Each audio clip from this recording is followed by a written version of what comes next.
Hello gamers, we're getting one step closer to the finals as we dive straight into the losers bracket to see who hangs on for dear life and who gets knocked out of the tournament.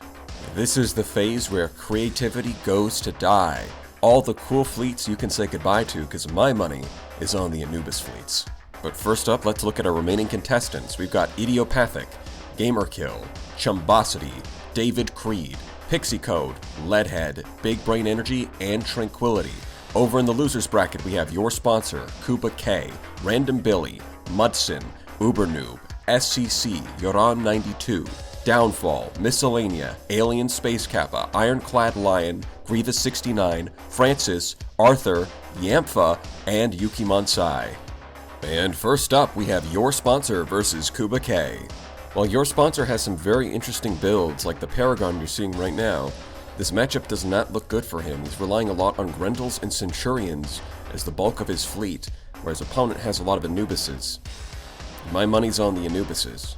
He does have one of his own, but it's not really an Anubis, it's just a swarm launcher carrier. This doesn't really count as an Anubis.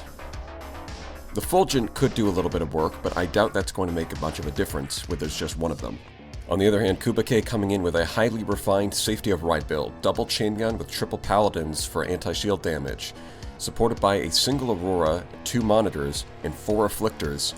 It's going to be tough to beat this. He's got the offense, he's got the defense, he's got the afflictors, he's got the Anubis. He's got basically everything you need to take on all kinds of fleets. If you're asking me, this looks like an uphill battle for your sponsor. Round 1, fight! And the swarm launchers be swarmin'. The one advantage to using an Anubis for that is the temporal shell does speed up the rate that it can fire those things. On top of that, it's got a couple of them on the Paragon, so he does have quite a few swarm launchers to go around, but against the Anubis, may not be the right tool for the job. We've got a Grendel taking on a monitor, probably not the best use of its time. Monitor doing its job, but then backing off. And the hammer, unfortunately, is not going to hit anything. But also, that Grendel is kind of in an odd position. It's got itself surrounded by phase ships and an Anubis. At this point, it does have safety overrides, I believe, so it should be able to get some distance. The Anubis allowing it to escape. Once again, the hammer from that monitor missing, but at least the monitor is distracting it.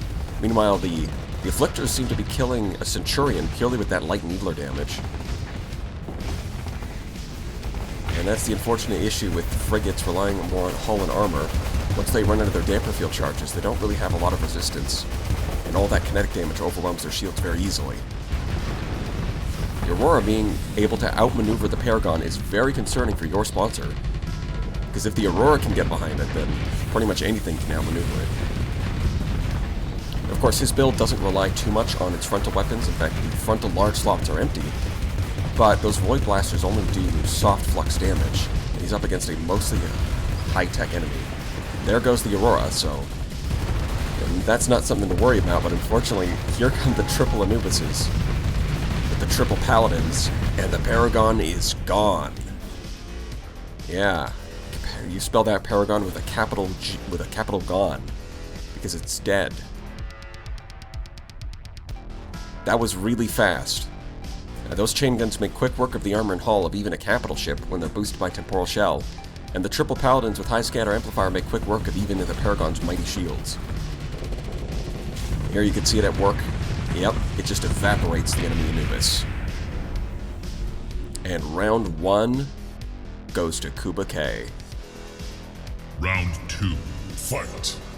It looks like the only kill for your sponsor was that Aurora.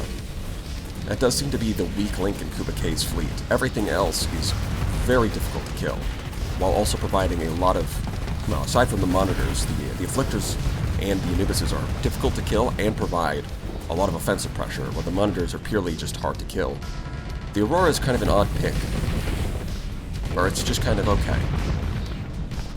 But even with that, he still has a very strong position in this battle. He can lose the Aurora early on, and I think he'll still be fine, given how strong his performance was in round 1. The Afflictor trying to take out that Grendel with its lightning needlers. It's going to take a while. can see a lot of those lightning arcs from the Fulgent actually being pretty threatening against that Anubis.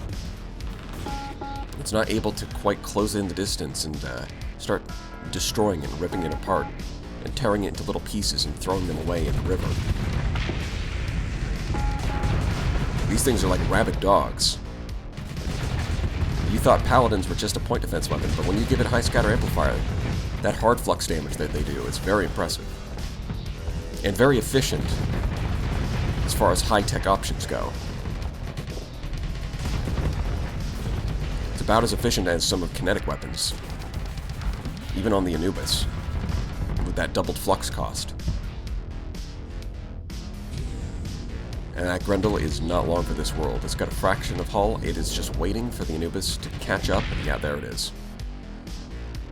How's your Paragon doing? And the Anubis is behind it. But those lightning arcs from the voltaic discharges being able to shoot in any direction does mean the Anubis is under a lot of pressure here. It's forced to back off. It can't just try and drop its shields and continue its assault. Of course, that's only going to matter if it's up against one of them. It does look like the Paragon has a chance to take out these Anubises in a 1v1, but once the rest of the fleet collapses and it gets surrounded by multiple, it's over.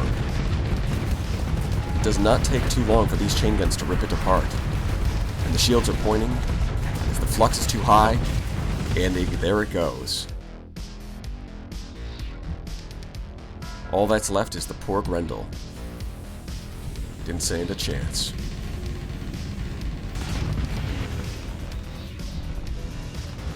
Afflictor's got its attention. Dragging things out a little bit longer. The Anubis is not approaching. It's hesitating a little bit. There's the Triple Reaper, but yeah, that doesn't matter. Rest in peace, Grendel. Round 2 goes to Kuba K.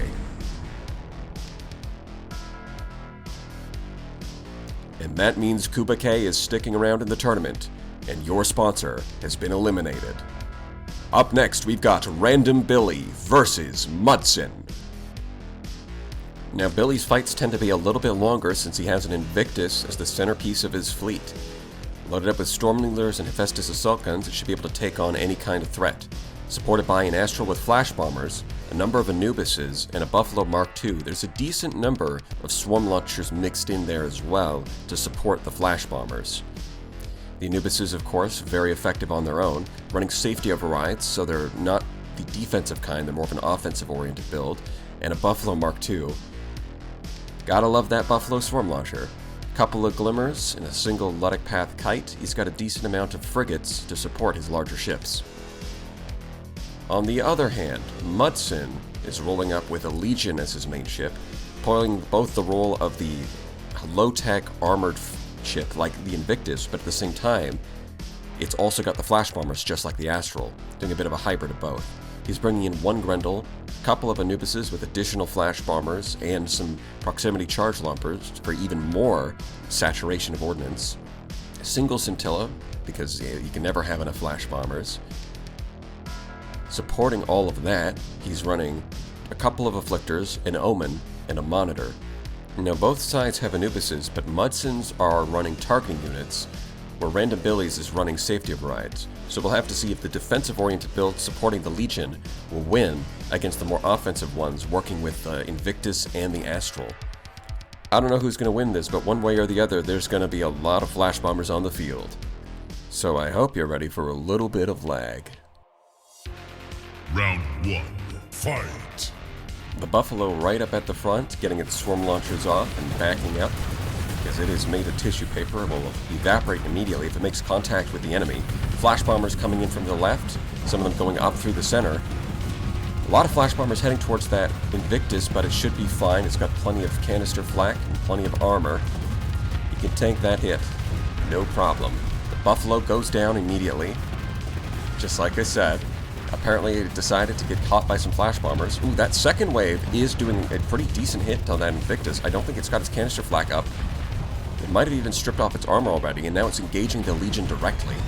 Which is, even with the armor stripped off, the Invictus is still going to win that battle, so that is not a good fight for the Legion. Unfortunately, the Monitor is not able to distract it. It's only really distracting the Glimmer. At the very least, that's keeping the EMP damage off of the Legion, so that does help. But now it's getting even worse, because now the flash bombers are coming in from the Astral. Some of them got shot down by the friendly Anubis, but that's still a decent amount of damage coming in. Not looking too good for Mudsson here. And he's being attacked by a safety override Anubis from the left side as well. Now at least the monitor is doing a good job here. It's distracting the Invictus, it's distracting an Anubis. It's managed to pull enough enemy aggression. The Anubis also just running through friendly proximity charges. Classic. The monitor actually goes down to the flash bombers. That's unusual. How is that Legion doing? Ooh, its hull is looking not too good. It's pretty low. It's still supported by like an Omen and an Anubis, but with the Invictus coming in and activating its main ability, the LiDAR array, it's probably not long for this world. You've got a Glimmer harassing that poor Grendel. It keeps trying to phase through the EMP damage, but that is... with safety overrides, its range is about the same, so it's just going to have to tank it if it wants to fight back. And now it's being bullied by 3 ships. That is not good for that Grendel. Although the Anubis is on like a fraction of hull, so that... yeah, there. You just have to breathe on it, it's going to explode. Grendels are decently tanky, so it is going to last a little while here, but yeah, that double team is not doing good for it. The Omen is able to pull off the Anubis and save that Grendel, and another Anubis comes in and kills the Glimmer. So just barely the Grendel manages to escape death. The Legion is still intact and it's actually getting some decent hits on, but the Invictus has a lot of hull. It's not going to go down too easily. And I believe he also has combat endurance for repairs, so this thing is far from over. On the other hand, the Legion, that doesn't look like it's repairing, does it? And it's on a sliver of hull. Once again, the monitor is coming in clutch, giving the Legion a little bit of time to back up.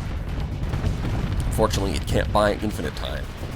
It does go down, and now the Invictus is free to target the Legion and finish off what it started. Ooh, the Flash Bomber's coming in for the additional support, but not even necessary. The Invictus gets the job done all by itself. A couple Scintilla and an Anubis coming in from the side, but without the Legion, and the Invictus, both the Invictus and the Astral are still intact. So it looks like slowly but surely things are turning in Random Billy's favor. Mudsson just did not have the firepower to take out one of those ships. And the Grendel goes down as well. I hate to say it, but it looks like this match is probably over. The Omen is doing its best. But with those machine guns on the Anubis, it's probably not going to last very long. There it goes. Not much left for Mudsson. I'm seeing an Inflictor, I'm seeing an Anubis, I'm seeing Scintilla. And that's going to be... it's going to take a little while for Random Billy to finish them off, because the Invictus is not going to be able to catch these things too easily. But the Anubises with safety overrides are going to have a fairly easy time catching them. It's just going to be a little matter of hit and run until they can whittle them down enough. As a matter of fact, it looks like the Anubis is corralling them towards the Invictus, which is definitely not something the AI does on purpose. Just a little bit of good luck on Random Billy's part. Not that he needs it, this battle is already over. But just to get things finished off a little bit quicker. Look at that Scintilla. The Salamander's unfortunately not going to do a whole lot. There's way too much EMP resistance on that Invictus. Well, the Invictus has taken a pretty decent chunk of damage. Oh, there it goes. The LiDAR array fires up, and with the extra rate of fire and range, just obliterates that thing. And the Anubis is next on the menu. Here come the Flash Bombers to clean things up. And that leaves me wondering what's left for Mudsson. I know there's that Afflictor, but is that all? I mean, surely the Afflictor can beat a single kite, but that's not exactly... that does not make for a win. Here come the Swarms from the Swarm Launchers. Kinetic Fragments is forced to dodge. I think the Afflictor is actually faster than the Swarms. Normally fighters can be pretty good for taking out phase ships, but if the Swarms are too slow... it looks like they're too slow to actually catch phase ships. That's interesting. Well, at the very least, it does look like there's Talons mixed in there as well, and those can definitely cause some problems for Afflictors. There it goes. Round 1 goes to Random Billy. Round 2, fight. Now, it almost looked kind of close because Random Billy only had 3 ships left by the end. But those ships included both the Invictus and the Astral, which is the bulk of where his fleet's deployment points are. So whether or not that was really close, I don't think so. I think that was a pretty strong showing from Random Billy. It's going to take a lot from Mudsson to be able to turn this around. Something that could make a big difference here is if he can take out that Astral early on. That could certainly turn the tides in his favor. That's 50 deployment points off the battlefield. No more flash bombers, no more Squall. But unfortunately, it doesn't look like his fleet composition really allows for that. It's not aggressive enough. There's certainly some fleets we've seen in the tournament that could pull that off. You know, if they've got like a lot of Grendels or a lot of Hyperions, a lot of safety of ride Anubises, all of those kinds of compositions, high mobility, large and good damage output could certainly do it. But yeah, with the Legion as the core, I'm not sure he has what it takes to pull that off. And not just to make matters worse, the Astral is correctly positioning itself behind the Invictus instead of wandering off on its own. That's going to be a real pain to try and get around that thing. And killing the Invictus itself, it just doesn't look like Mudsson has the firepower. Even with some good flash bomber runs from the first round, he still wasn't able to do it. Random Billy has definitely specialized that thing in defense, I will say. He only has like 10 vents on that thing. Normally I would max out the vents on an Invictus, but he decided that it was more worth it to spend all of those points getting more hull, more armor. And even his skill choices picked out all of the defensive skills except for field modulation, because, you know, it doesn't have shields. But like every single other defensive skill he picked up for maximum damage reduction. And it really paid off because by the end of the first round it had half hull. So that meant it absorbed a lot of damage. And here, I mean, this is just going worse for Mudsson already. The Legion's down right away instead of holding out for a while. And that sheer power of the brick just doesn't look like Mudsson has the brute force to break through it. Well, we'll have to see if he can win this skirmishing phase. Once again, it's still possible that his ships could get around and kill the Astral. And once that's done, that's a big piece off of Random Billy's side. Sure, his Anubises don't have safety overrides, but they're still Anubises, where with a good burst from Temporal Shell, and if the Afflictors decide to cooperate, they could do it. It's going to take a lot of luck at this point, though. A safety override Anubis showing... This is an interesting part of the balancing choices here, or the design choices here, because safety overrides does make the Anubis a lot more threatening offensively, but the reduced range makes it worse at dealing with phase ships. The Paladin's range is very effective at suppressing phase ships and forcing them to stay in phase or face a lot of damage. But with safety overrides, you can see the Afflictors were actually able to outrange the Paladins. So there is a bit of a downside, although in general safety override still is very powerful and probably the better choice. The Monitor, of course, doing Monitor things, dragging out the fight, giving Mudsson a potential opportunity to take out the Astral. And the Invictus is certainly facing the wrong way, and the Astral is isolated. Unfortunately, he may not have the ships necessary to actually take advantage of this opportunity. And the Monitor is just barely hanging on. Those flash bombs are probably not going to finish it off, though. Yeah. High explosive damage is not going to cut it. And the Omen doing the same job as the Monitor. Just being a little nuisance, a little distraction. It's not as durable, but it is it's smaller and faster, so it can dodge a lot more attacks. But as soon as it gets in the way, yeah, it gets eviscerated.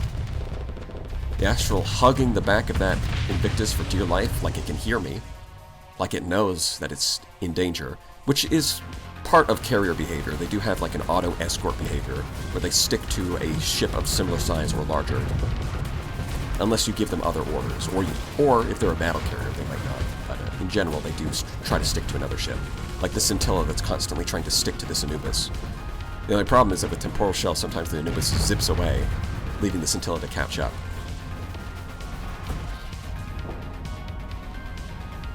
Yeah, it doesn't look like Mudsson's managing to pull this one off.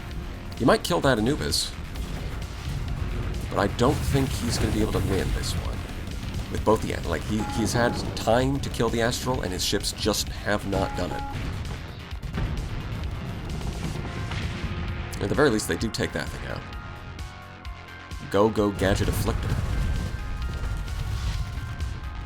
Yeah, here comes the core of Random Billy's fleet is still fully intact. In fact, the Invictus has taken way less damage this time. Well, the first one, he got some good hits in. He managed to do some serious damage to it. This time, it's just almost untouched. The armor's probably banged up real good, but the hull, that is totally intact. And that is not good for Mudsson. The Grendel might actually die to this Flash Bomb Swarm. Yep. Oh, no, the Anubis does actually manage to save it. Those Paladins putting in a lot of work. Just barely managed to take out enough of those Flash Bombers to save the Grendel, but unfortunately it's got a sliver of hull left. And the Anubis itself actually goes down to the Flash Bombers. It just runs out of juice. The Paladins are out of charges, and its Temporal Shell is down. And here goes the Grendel. It's soon to follow. There it is. At this point, they're actually doing some good damage to the Invictus.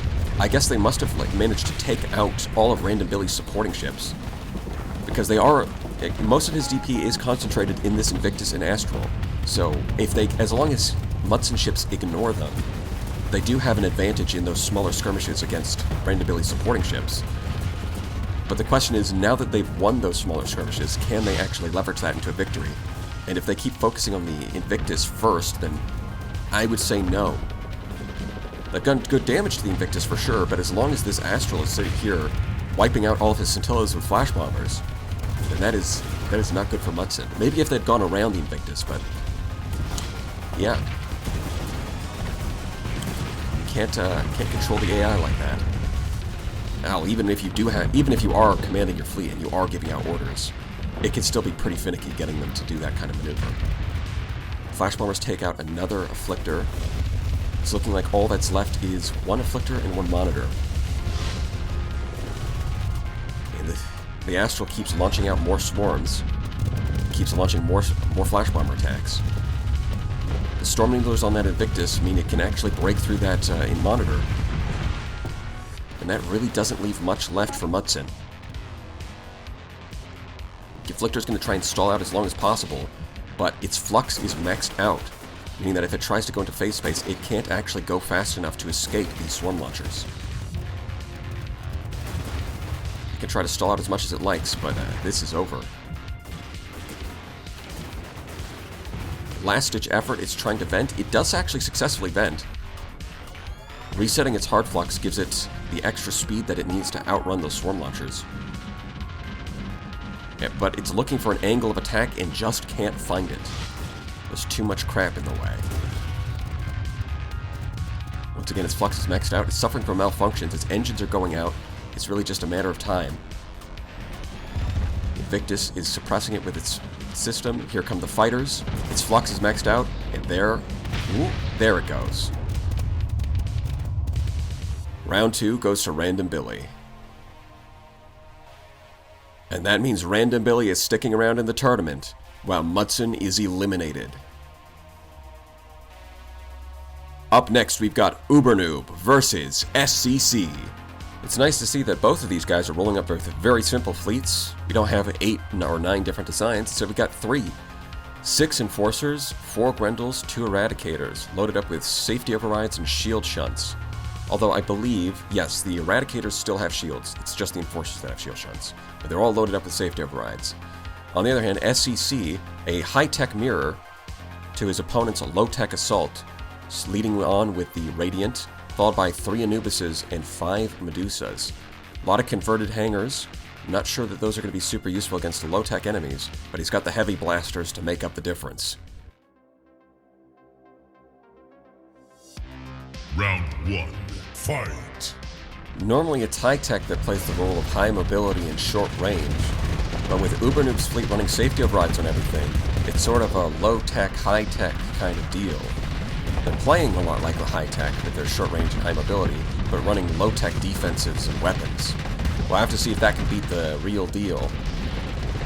They still got that efficiency going for them with the kinetic weapons. It does give them a bit of an advantage, but SEC has loaded up his Radiant with Void Blasters, which are going to do pretty good against the armor of his opponent, especially when they're all running shield shunts. That's the fact that they do soft flux damage isn't going to matter if your opponent doesn't have shields. And man, the Radiant keeps triggering the Shrouded Mantle. And it better be, because it needs to keep itself from getting surrounded. It is just moonwalking its way out of there. Between the Phase Skimmer and the Shrouded Mantle, it has managed to avoid getting surrounded by all of these low-tech ships. And because those machine guns and chain guns would rip it apart, just like that Anubis. So it needs to be able to keep its distance long enough to pick them off one by one. And even then, it has already taken a lot of damage.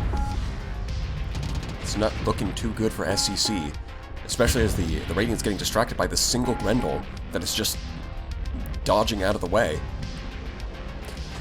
Yeah, that targeting unit that apparently he forgot to put on his Radiant is really biting him here. You can see at least the Anubis is doing well against a Grendel. That's the power of having enough range to hit it when it unphases. It's just on... yeah, there it goes.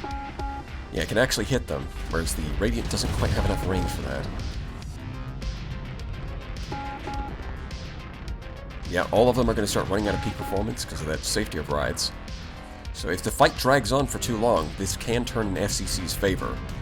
As they start malfunctioning, it gets a lot easier to stay out of their range when their engines are out. Yeah, poor Medusa. It's getting cornered by a bunch of low-tech ships, but it is keeping its distance with its Phase Skimmer. It's one of the strongest systems in the game for a good reason. But the enemies can keep up with you. You can't... I mean, it's still going. It almost looked like it got cornered, but no, it still managed to maintain its distance. This one did go down. That one did not manage to maintain its distance. Radiant takes out one Enforcer, and there goes another one. That's two ships off the field, although it is surrounded by Eradicators. The one on the left is looking pretty low on hull. We might be able to finish that off. No, the Radiant is venting. It actually succeeds. That's very impressive. And these Eradicators, it actually finishes off the one that was... wow, and then the other... yeah, it finishes off the one that had more hull left. The other one is just on a fraction. Now it's isolated.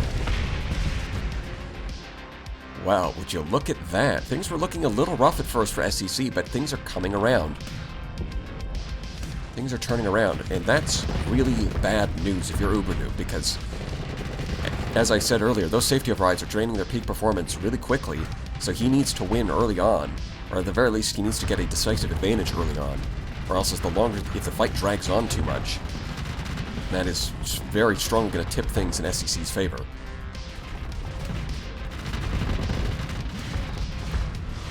And it looks like the Medusas are actually well suited to dragging things out as well.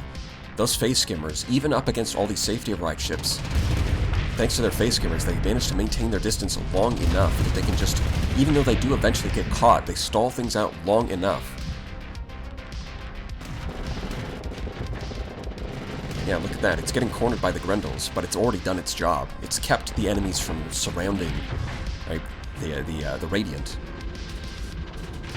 I think this is a case where the Shrouded Mantle actually did something, which is pretty rare. Normally it does a whole lot of nothing. We've seen that plenty of times in this setting, but in that case, I think the extra movement provided by the Shrouded Mantle was what kept the Radiant from getting surrounded and picked off at the start of the battle. Right, the combination of the Phase Skimmer plus that little bit of demonic moonwalking managed to get it out of there. And then all of Ubernoob ships aggroed onto the Medusas, while the Radiant was busy picking off his ships one by one. And they managed to stall for enough time that now the Radiant actually outnumber Ubernoob's fleet.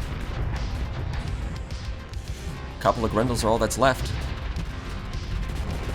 And that is going to be I think this is going to be a round one for SCC. Well, color me surprised. I thought for sure that the lack of a targeting unit would have been a real problem for SCC, but it turns out it's not enough of a problem to change the outcome of this battle. So round 1 goes to SCC. Round 2, fight. Let's see if things turn out different in round 2. Once again, the Radiant jumping forward, getting aggro from all of these guys. If they surround it, that could be a big problem. But again, it does have Face Skimmer, and it does have the Shrouded Mantle. It might be able to slide its way out of this one. There's the Shrouded Mantle triggering. Now it's using its Face Skimmer. They're still aggroed onto it. They're keeping close. It's jumping again. It's jumping again. And now most of them have backed off. It's just the one Grendel. Shrouded Mantle triggers. It's overloaded. It is very low on hull, and it's overloaded. It is just on the verge of going down. Shrouded Mantle triggers again. Its flux is maxed out. It is so close. The Medusa behind it dies. Now there's the Enforcers coming in from the rear. Surely they can take it out at this point. The flux is at 99%. The hull is at 10%. It is real close. There it goes.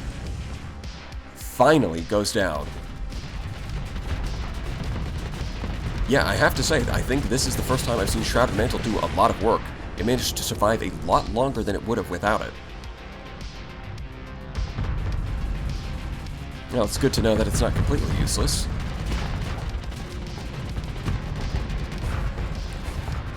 Now we'll have to see if Ubernoob can leverage that kill into a victory. So far, his ships are hesitating to approach, but that's not good. It's not like they have shields that they need to regenerate. And the longer they wait, the more their peak performance ticks down. Taking out the Radiant is a good start, but that by itself doesn't make a victory. Medusas with their heavy blasters and ion pulsers can still be a huge pain for low-tech enemies. Not to mention the Anubises. Well, this poor Eradicator is stuck all by itself. You can see a Medusa and an Anubis were destroyed off-screen in exchange for one Enforcer, so that is in Ubernoob's favor. There's another Anubis goes down. We'll have to see, is that going to be enough? It's starting to look like the answer might be yes. Because I'm seeing a lot of Eradicators and Grendels still on the field, but there's not a lot of high-tech enemies. There goes the Medusa. This one is already surrounded. That's a lot of Sabos coming its way, but of course it's just going to Face Skimmer out of their range. Yeah, Face Skimmer's not going to save you if you get completely surrounded, though. Man, these things are slippery. Here comes another Medusa coming in for support. It looks like they killed that one Eradicator that was isolated. But if it's just the two Medusas and the Anubis up against all of these low-tech enemies, that's still going to be a win for Ubernoob.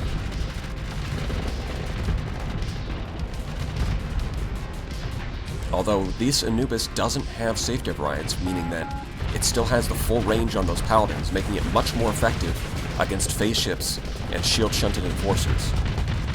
No shields, no problem. Although the Eradicators may pose a bit more of an issue for them. Yep. It just looks like the two Medusas and the one Anubis. If they can win against all of these enemies, well, as the peak performance ticks down, they might be able to do it. Although running forward like that is certainly not how you're going to pull that off.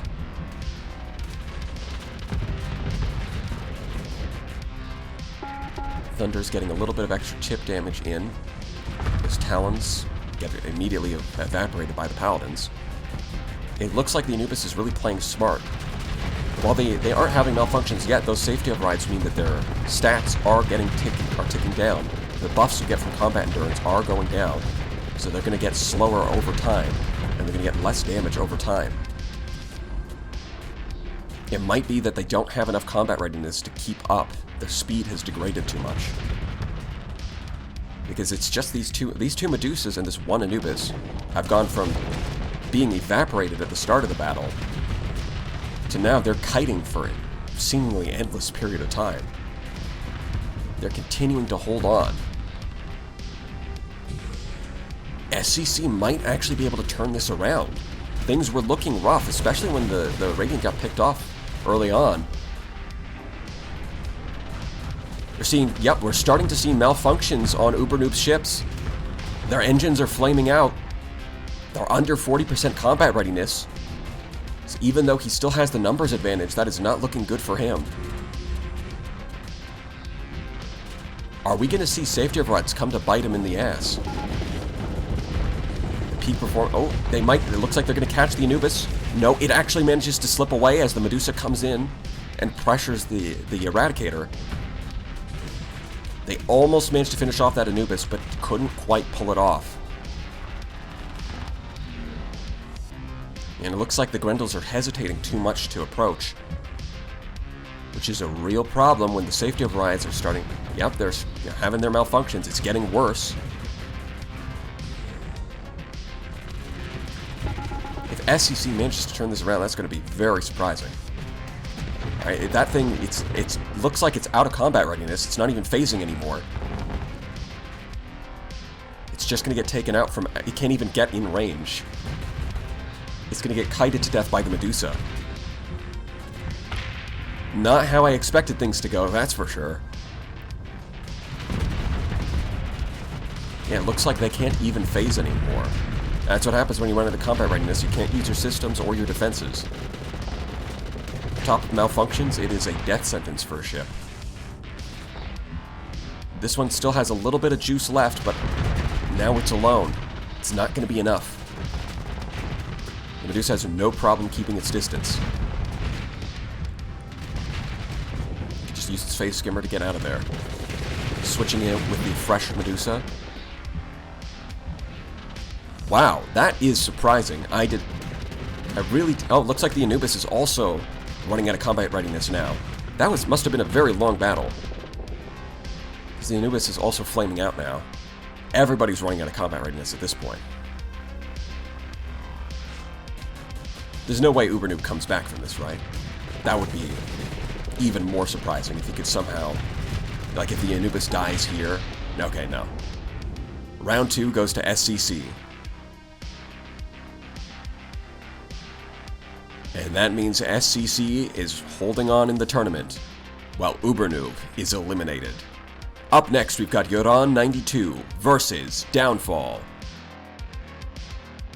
Yoran coming in with a mixed fleet, leading off with his beloved conquest, Symmetrical Style. 4 Anubises to support it, triple Paladins for maximum point defense, not safety overrides, so these are more support-oriented.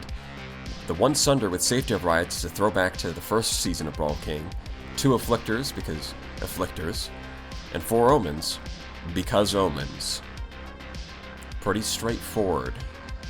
But is it going to be good enough? Downfall is rolling up with 6 Anubises and 5 Medusas.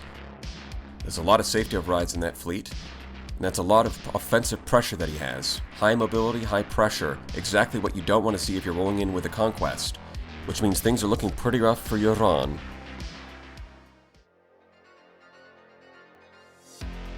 Round 1, fight! Alright, we've got the Afflictor up at the lead, taking all of the attention from the Anubises, but it immediately backs off. It decides it doesn't want to die today. All the fighters from Downfall's side getting picked off by the Anubises on Yoran's side. So far, neither side has really engaged the enemy. The Sunder moving forward, the Medusa clipping inside of its shield, and then deciding to back off. With safety overrides, the Anubises on Downfall's side don't have the range to really do much against these Squalls from the Conquests. At the very least, they're going to be a lot more effective than they would be against a regular Anubis. But on the left side, we can see the safety override Anubis doing a lot of damage to one of Yoran's Anubises. There's a lot of skirmishing happening. People are moving back and forth. The Afflictor is mostly drawing aggro from all of them, so it can just dodge and weave in phase space and not really take any damage. Buying a little bit of time, but we'll have to see how that pays off. And it looks like 1 Anubis is down for Yoran. That's a lot of Anubises on Downfall's side, and with all of them running safety overrides, it's going to be very difficult to gain the space that you need and to back off from that kind of pressure when they decide to engage. If they smell blood in the water, they're going to go for it. That Conquest is in a lot of trouble already. One of them is right on top of it. Its flux is maxed out between the machine guns and the high-intensity laser. They can do a lot of damage very quickly. Unfortunately, all it's got covering its back end is that one Omen. That gets picked off, and it's totally isolated now. That is... wow, that's already over. That's round 1 to downfall. Round 2, fight. That does not look good for Iran. Yeah. Oof. They take a little bit at first because they don't want to engage immediately. But once they get on top of the enemy, all of these safety override chips are just going to rip them apart very quickly. Iran really needs to buy time and space to slowly chip away at the enemy, but I don't know if he has the tools available to do that. There's no monitors in his fleet. Although I'm not sure that they would make that much of a difference.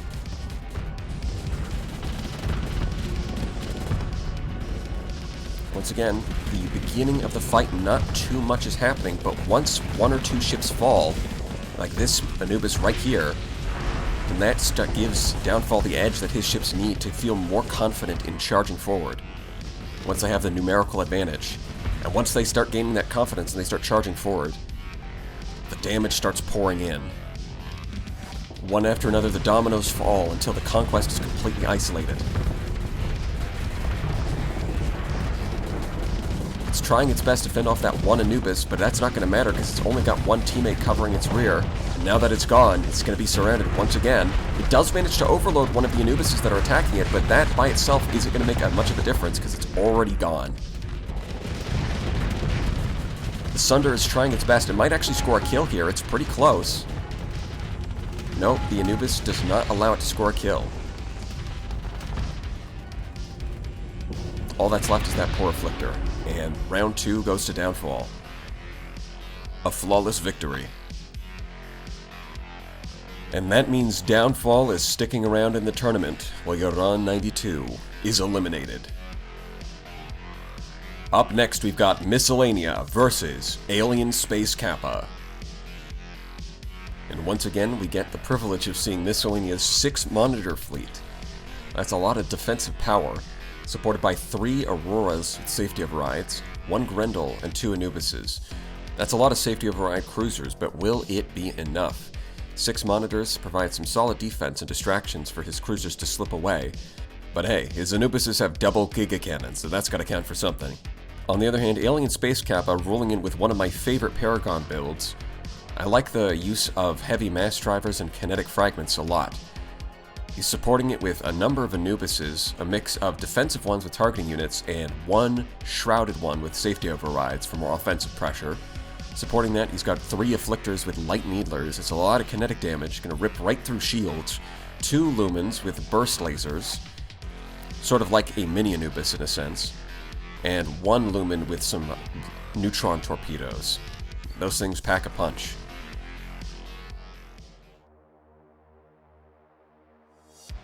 Round 1, fight.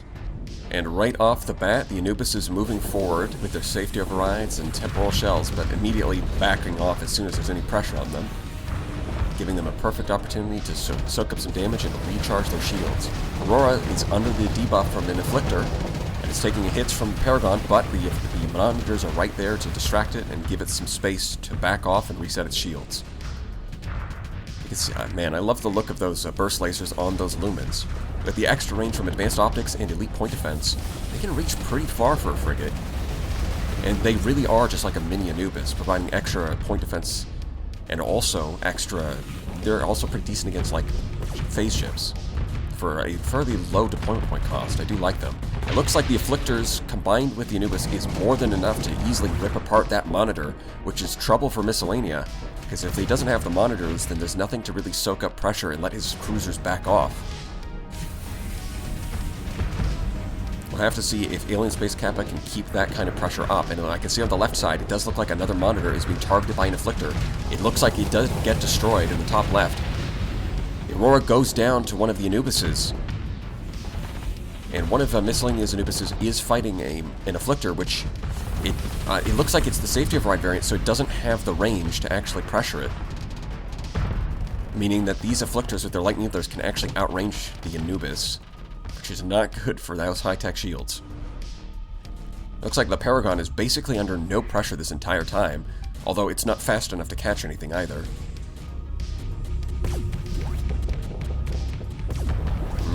Monitor. Very cool.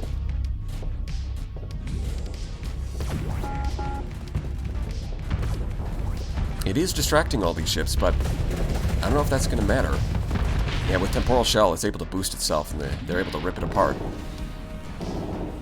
Yeah, because he's relying on these Auroras, but it looks like the Afflictors alone are already a huge pain for them. Because those Auroras with safety overrides mean that they get outranged and outrun by the Afflictors. And with those quadruple light needlers, they can chip away their shields very easily. Yeah, that Afflictor build is a real problem for Myscellanea.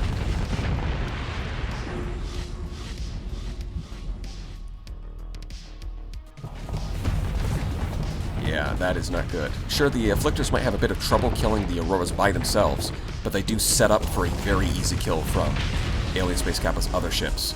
And round 1 goes to SpaceKappa. Round 2, fight. Yeah, I don't think there's really any question about where this one's going. All of those shields on Myscellanea's side are just easy pickings for these Afflictors, and since he mostly has shorter range ships, the Afflictors can outrange them. So even if he pulls off a miraculous kill on the Paragon here, I don't think it's going to matter. I think that those Afflictors give AlienSpaceKappa too much of an advantage in this matchup. And even then, it does look like the AlienSpaceKappa's Anubis there has the advantage in the 1v1 against Myscellanea's Anubis. Yeah, that is not looking good. Myscellanea does at the very least have one Grendel for some armor tanking, but that by itself is just not going to be enough against AlienSpaceKappa's forces. Maybe if you had like an Invictus or something. That could be an interesting build. You know, an Invictus supported by a bunch of monitors, so you've got a mix of shield tanking and armor tanking. But in this case, Myscellanea is very heavily leaning on shield tanking. And it is not paying off in this matchup.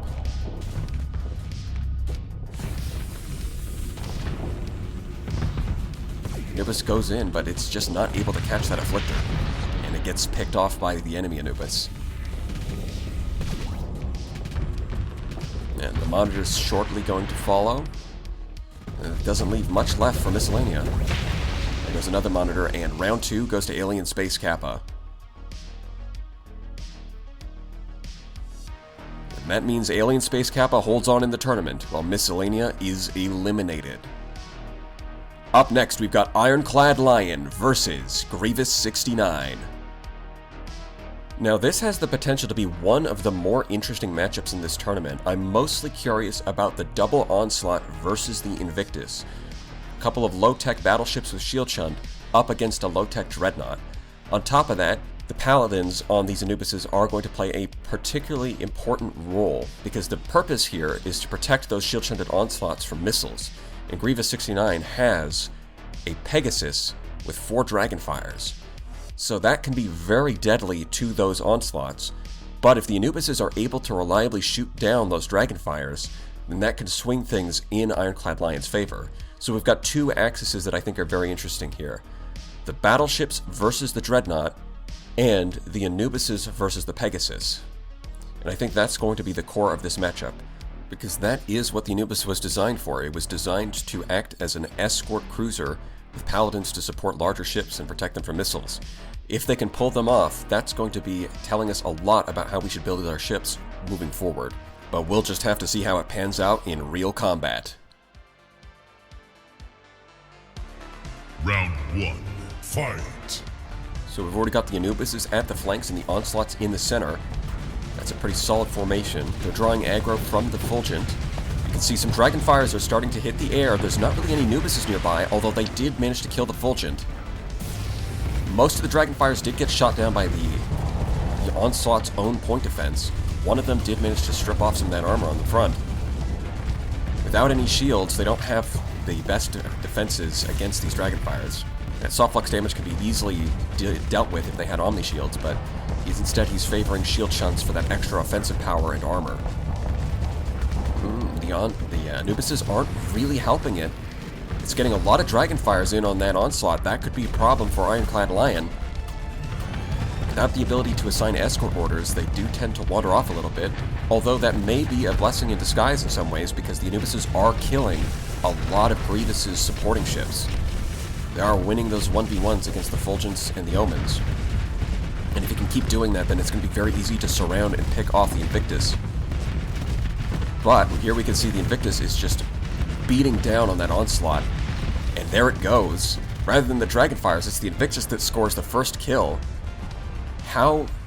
It doesn't look like they got too much damage on the Invictus. The Brick stands alone as the strongest frontline ship. Even the Onslaught must submit to its superior defense. But he does still have one Onslaught on the field, and it's got plenty of damage output. The Pegasus is... the Invictus is too slow to get there and intercept, and it looks like the Invictus is distracted by some smaller ship, leaving the Onslaught to continue applying pressure to the Pegasus. And now that there's an Anubis also attacking it, even if it fires its Dragonfires, it's not going to accomplish much. The triple Paladins are just going to wipe them out. There goes the Dragonfire, easily evaporated by those triple Paladins. It just barely manages to slip away, though. The Pegasus is not quite down yet. And we can see the Invictus is attacking. Yep, now it's finally aggroed onto the Onslaught. And where the Paladins might be able to shoot down the Dragonfires, they certainly can't shoot down those Hellbore and Mjolnir shots. Who's going to go down first? Is it going to be the Onslaught as the Invictus comes up, or is it the Pegasus? It looks like it's the Pegasus. That goes down first. The Invictus is distracted by one of the Anubises. That's a good hit. It might be able to finish. No, the Anubis just barely manages to slip away. We've got the Monitor coming in for the flanking maneuver. Thank you, Monitor. Very cool. Once again, it overloads an Anubis, but isn't quite able to land the finishing blow. There's even another Anubis coming in from the left. A Reaper from the Anubis actually lands on target. Some of those Atropos getting through from the daggers. We've got Anubis versus Anubis action on the left side. Bottom left, who's going to win that interaction? It's hard to say. That's another Reaper from that Anubis. Once again, managing to slip through canister flak must be on cooldown. And the Devastators aren't able to intercept them. Unfortunately, that Invictus, it just barely failed to clip either of those Anubises. Oh no, I speak too soon. It does finally manage to finish one of them off, and it still has a friendly Anubis at the rear, keeping an enemy off of it. It looks like it might be able to finish off the second. Yes, it does. It finishes off the second Anubis. It's venting as it's taking a bunch of damage from that Onslaught. But of course, the Onslaught itself is also pretty low on hull. Unfortunately, the Invictus is turning around to fire at the Anubis that was behind it, while the Onslaught get close to the distance. They're both very low on hull. It's firing up the LiDAR array as it's at a fraction of its hull. It just barely manages to finish off the Onslaught. This is coming down to the wire. The Anubis might be able... Yeah, the Anubis actually cleans it up, and that means round 1 goes to IronCladLion. Round 2, fight. Now, this is one of the closest matchups we've seen so far, with a lot of potential for things to swing either way depending on what the ships choose to target. You can see the Dragonfires, once again, the Anubises aren't in position. Nope, one of them moves forward and actually snipes all of the Dragonfires out of the air. Wow. That Pegasus has a lot of firepower, but if the Anubis just moves forward and snipes all of the Dragonfires out of the air, then it's basically toothless. It has no actual pressure that it can apply. It is completely worthless in the face of those Paladins. So we can see the Anubis strategy, even though in the first round they didn't quite intercept that many, this round they intercepted maybe 20 Dragonfires. And now the Anubis is applying pressure, the Onslaught is applying pressure, the Pegasus goes down, and it doesn't really accomplish anything at all. Well, that's not entirely true. I think I got like at least one Dragonfire onto the Onslaught, but that alone is not going to be enough.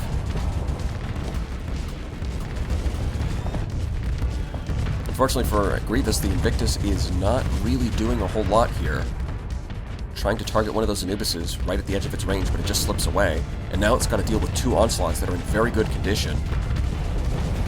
And the Invictus itself is still in good condition, so it can win one of them, but I don't know if it can win against both of them. The fact that it does have that Hellbore helps a lot, though. That's going to give it the armor penetration to deal with that shield chunk, but yeah, you can see here it's winning pretty cleanly against this first Onslaught. Yeah, the Dreadnought proving once again it's got the superior staying power. But with the Pegasus failing to accomplish much in this round, it looks like IronCladLion is picking off all of Grievous's supporting ships. And so while the Invictus can win the 1v1 against those Onslaughts, and it has proven in the past to be very effective at a last stand against many Anubises, I don't think it's going to be enough. He's at the very least still got his Anubis, sort of, at the very least, trying to keep the enemies off of the rear. He does manage to snipe the Hammerhead, but that is one of the least threatening ships on IronClad's side. That Monitor is getting some attention. It might go down to the Storm Leader. No, it managed to back off. Daggers continuing to fire off their Atropos, most of them getting shot down by the supporting Anubis. So we've got 1 Anubis and 1 Invictus versus what looks like 4 Anubises and 1 Onslaught. Well, the Invictus should be able to take out the Onslaught if it focuses on it, but it's not likely that it's going to be able to do that. That's a pretty good hit, but the Onslaught is still intact, and as long as it's still intact, all of its firepower is still on the table. Got to finish that thing off, or it's going to keep putting out a lot of damage. It looks like all of the Anubises on IronClad's side are not supporting it, although the Onslaught just barely manages to back out of the Invictus's range. That's another LiDAR array. Is it going to be able to finish it off this time? It does. So once again, we've got the Invictus. It actually takes out the Onslaughts, and now it's got to deal with all of these Anubises. They keep firing out Reapers, and then they keep launching wave after wave of daggers. So they've got the damage, but do they have the endurance? He's still got an Anubis supporting it at the rear, so they can't quite get the surround on it. That is going to make things significantly easier for the Invictus, but it has taken a pretty significant chunk of damage. Armor is stripped off on the front, and its hull is down to about 75%. You can see that those daggers are not very effective against an enemy Anubis. So we've got that 1v1 going on the rear. Although it looks like, in terms of flux, it seems to be favoring IronCladLion's build. Yep, it looks like Grievous's Anubis is in a lot of trouble. If it gets picked off here, that's not good. The Reaper actually lands on the front of that Invictus, and takes out a decent chunk of its hull, and now it's got nothing to protect its rear. If the enemy Anubises decide to close in around it, they might be able to finish it off here. Heck, if they manage to keep their distance, they might be able to finish it off just by launching wave after wave of bombers, although they may run at peak performance if they take that route. Nope, they're just going to go for the surround, stripping off the armor on the sides with those Reapers and Atropos. Yeah, it looks like this is the end of the road for the Invictus. It's not able to shoot down those Reapers, and the Anubises are very cleanly able to get their hit-and-run tactics. It did overload, but it still manages to slip away after taking a little bit of hull damage. And as long as they keep doing that, as long as they keep bombarding it with those Atropos from the dagger waves they keep launching, as long as all they have to do is chip away at it. Yeah, once again, it overloads, but it's able to get out before it's actually finished off. And now the Invictus is down to about a third of its hull, and it hasn't even taken out one of these Anubises. There's another Reaper on the front. It does take out one Anubis, but here comes another Reaper. Here comes a bunch of daggers. It is at a sliver of hull, and this looks like a victory is in the making. It goes down, and that's round 2 for IronCladLion. And that means IronCladLion sticking around in the tournament, while Grievous 69 is eliminated. Up next, we've got Francis versus Arthr. And it looks like both of them are rolling up with some very simple threats. Francis got a Paragon as his lead ship, supported by 6 Anubises, 2 Glimmers, and a token Luddic Path Kite. That's very much a high-tech purgatory. We've got a mix of the high-tech shield wall in the form of the Paragon, and a lot of the hit-and-run tactics from those Safety of Right Anubises and Glimmers. That's going to be a real pain for his opponent, Arthr, but he's got a few tricks up his sleeve as well. 5 Grendels and 6 Hyperions. Both of these ships have proven to be very effective when used in these sorts of Wolfpack-style tactics. Throw them at the enemy with maximum aggression and some safety overrides, and they can very easily overwhelm any kinds of defense. But will it be good enough against 6 Anubises? Round 1. Fight! Both sides forming up their battle lines right at the beginning, the Anubises squaring off against the Grendels. Now the lack of range that comes from safety overrides does give them a bit of a pain against phase ships, but we've seen that Anubises with the right setup still can take on those Grendels. Those machine guns are very threatening though, so they do have to be at least a little bit careful, but both sides are very aggressive with their officers, so we're going to be seeing a lot of straightforward tactics, where they drive straight forward without any tactics. We'll have to see how much of a role the Paragon has to play here. It does have some pulse lasers at the rear to fend off any flanking frigates, but most of the enemy ships are going to be fast enough to outmaneuver it very easily. So those auto pulse lasers on the front probably not going to be doing much in this matchup. There's a Giga Cannon does land on that Grendel, although I do see a husk of a dead Anubis floating around. This is hardly a one-sided battle so far. Kite goes down, but that's, you know, the least important of the ships. It looks like the Anubis is returning the favor. It almost manages to take out that Grendel, but it ends up overextending, doesn't quite finish it off, and it gets picked off. Paragon is being flanked by a Hyperion, something that I remember quite painfully from Brawl King Season 1, but it does have those pulse lasers on this build. Of course, that by itself would make it could take out maybe one Hyperion, but if it's also being flanked by Grendels, and a second Hyperion comes along, that might be a bit too much for it to handle. Yeah, it doesn't even have time to vent the Shrouded Mantle triggers, but it's not going to be enough. The enemies are just too fast. Paragon is down.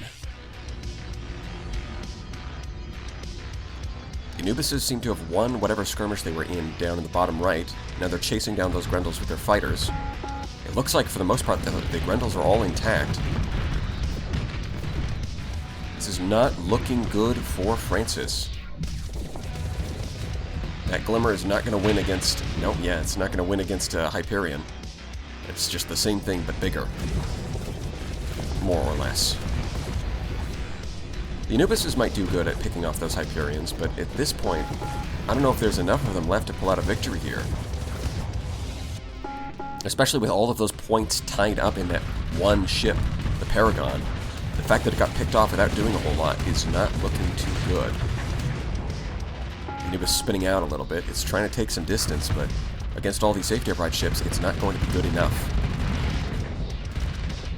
It's right on the verge of death. Overload. They still haven't finished it off. They're ready to go. They were thinking about it. They wanted to aura farm a little bit, make it more dramatic. Yeah, you can see the Anubis is doing some pretty good damage to that Hyperion. And they are similar, or the Hyperion and the Anubis have a similar deployment point. Although the Anubis is a little more expensive, so we should expect it to win there. Now that it's getting surrounded by all those Grendels, it is in a pretty rough spot. It doesn't have a lot of allies to fall back on either. Temporal Shell is great for buying time, but if it's on cooldown when it gets surrounded, then it's going to be in a lot of trouble. Yeah, it's using Temporal Shell offensively, but the Grendel is just phasing through the entire barrage. And now it's on cooldown. If the other two Grendels can close in, they can easily finish it off now. Nope, there it goes. Fires it again. Does actually manage to take out one of the Grendels. Phases through the Giga Cannon shot, but now its flux is nearly maxed out. It's getting hit with sabos, it's getting hit with machine guns. There they go, they rip it to pieces. And that means round 1 goes to Arthr. Round 2. Fight! Well, let's see if the Paragon can do better in round 2, but I don't think it's really suited to dealing with these kinds of enemies. It's mostly going to have to be carried by the Anubises, and unfortunately they didn't do too well. Maybe the Paragon is just there as like a big monitor, using its fortress shields to stall. It might be able to buy enough time for the Anubises to pick off the Hyperions. And at that point, things could turn in Francis's favor. Here we can see that they're doing pretty good against this Grendel. Although it does have the ability to phase through Giga Cannons, those Paladins are going to chip away at it pretty reliably, and it gets hit by a Giga Cannon. It's on a fraction of hull left. And now we can see the Anubis 1v1ing a Hyperion. That's going to work in the Anubis's favor. The Hyperion teleports behind it instead of teleporting away, which is not good. It really needed to teleport away. Yep, it's going to teleport away again, but it's not taking its distance. Right, with Temporal Shell, it's going to very easily finish that off. The Glimmer goes down to another Hyperion, but the Anubises are going to win that battle. It's an open question how well the Paragon is doing right now. At the very least, they are picking off the Hyperions this time. They just need to pop their Temporal Shell and surround it. In the bottom left, you can see a Grendel is putting a lot of pressure on that Anubis. It looks like it's just on the verge of death. Both of them are pretty scared of each other. It's overloaded. It just needs to close the distance. There it goes. That Hyperion just barely manages to slip away. It's buying a lot of time for its team by distracting these two Anubises. Temporal Shell, yep, the Grendel just phases through it, but it unphases straight into a Giga Cannon. Not looking too good for that Grendel. It does manage to apply a lot of pressure to the Anubis, but it doesn't have enough hull left. You can see the Paragon is actually still alive. That is looking a lot better for Francis this time. There goes another Glimmer. But all I'm seeing is a very damaged Grendel and a couple of Hyperions.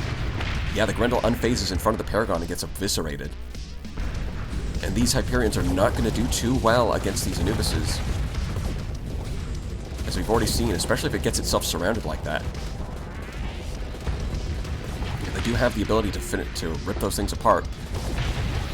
It looks like round 2 goes to Francis.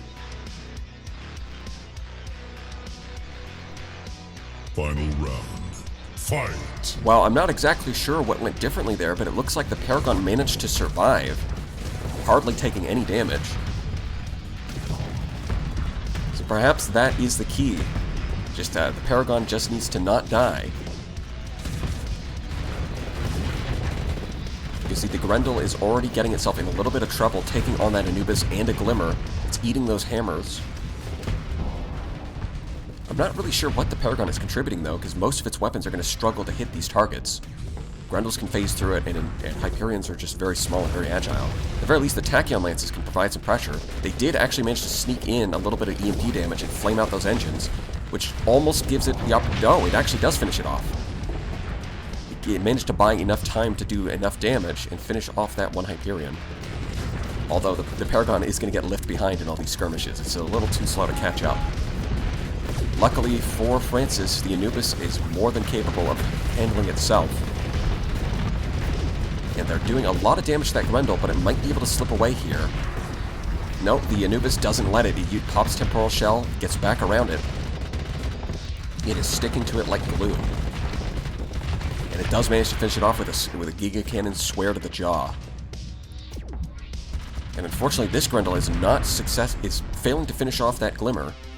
Although the Glimmers are mostly running kinetic blasters, so it's not too useful against the Grendels themselves.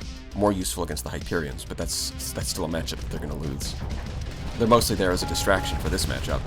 And here we can see, once again, the Paragon is getting surrounded, but it's actually going to finish off that Grendel. They don't have enough flux, and so it's forced to unphase right into a Tachyon barrage. It's still getting surrounded by those Hyperions and the EMP damage, shutting off a lot of its weapons, but it's still getting good damage on that Grendel. And at the same time, while it is getting hit with those ion pulsers, so far the Hyperions haven't really done any hull damage. It's mostly still intact. And every time the Grendel approaches and unphases into those Tachyon barrages, it chips away at it until eventually it finishes it off. The Grendels really need to get around it. They don't have enough flux capacity to stay in phase for very long. And so as soon as their flux runs out, they just get blasted by the Paragon. Which is very different from how things played out in round 1. I guess they just managed to sneak around the sides of it where the Paragon can't be as threatening.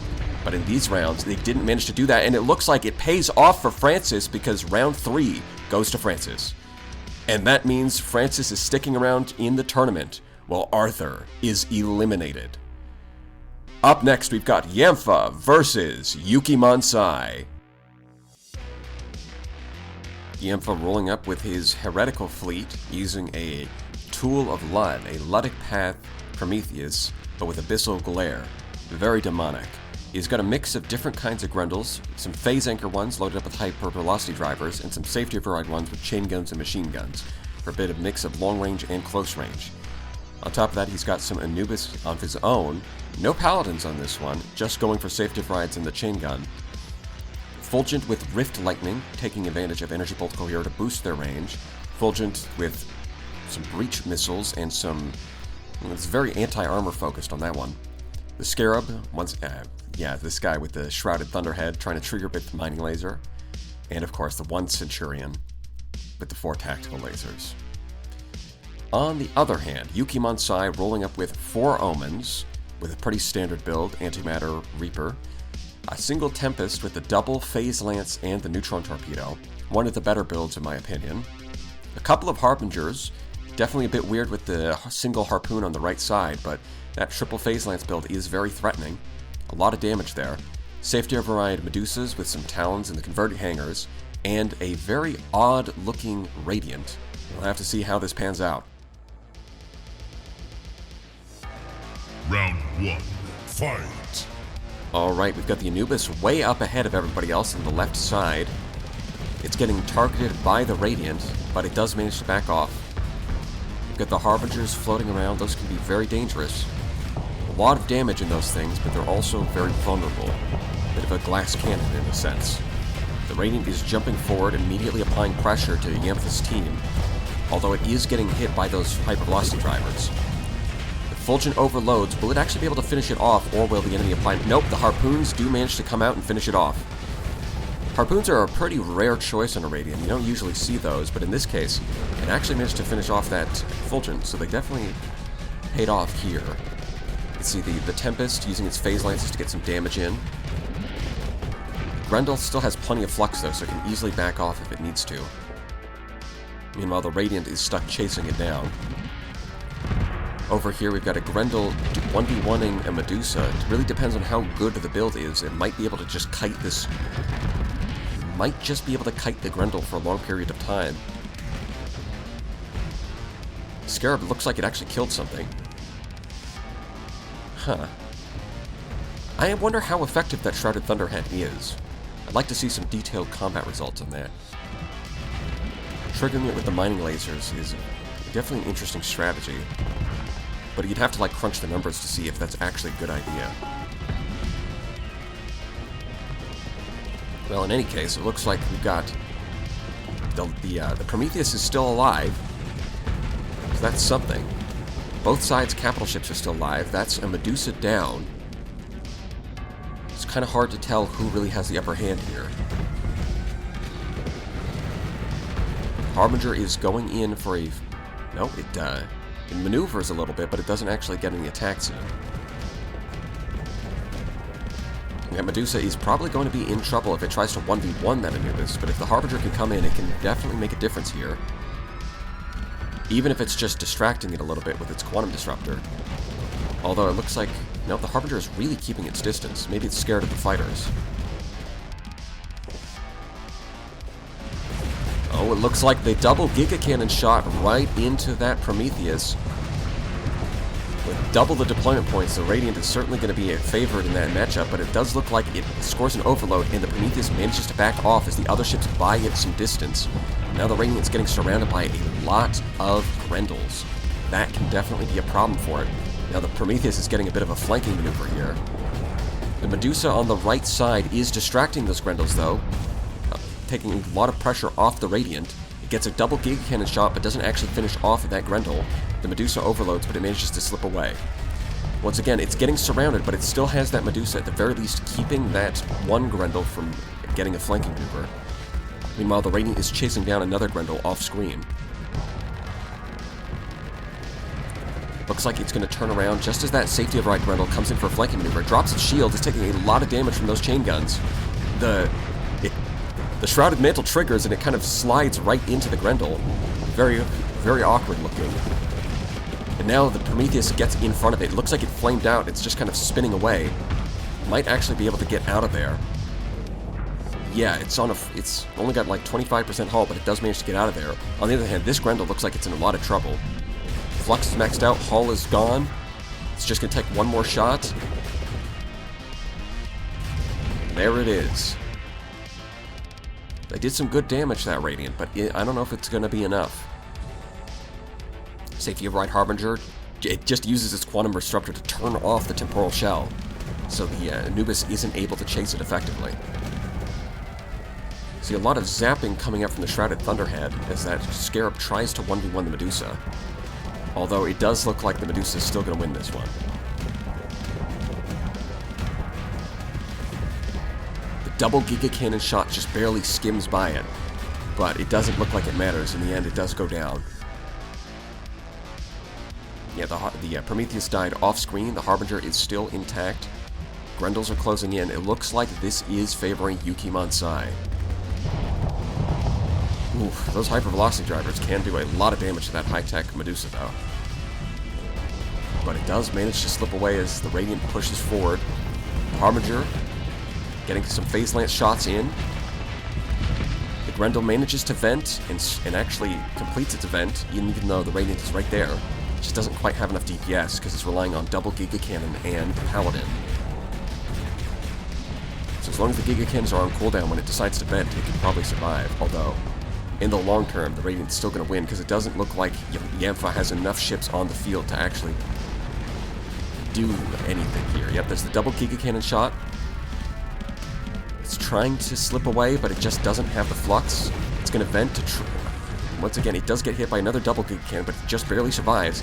It keeps trying to vent because it's trying to get enough flux to actually get out of there, but it just doesn't have it. Round 1 looks like it's good. Come on, finish it off. There we go. Is there anything else left? No, they're still moving, so I guess the answer is yes. Oh, there's the Anubis, right. It's an enemy Anubis. Yeah, I think it's pretty clear who's going to win this one, though. Although the Anubis does like to drag things out.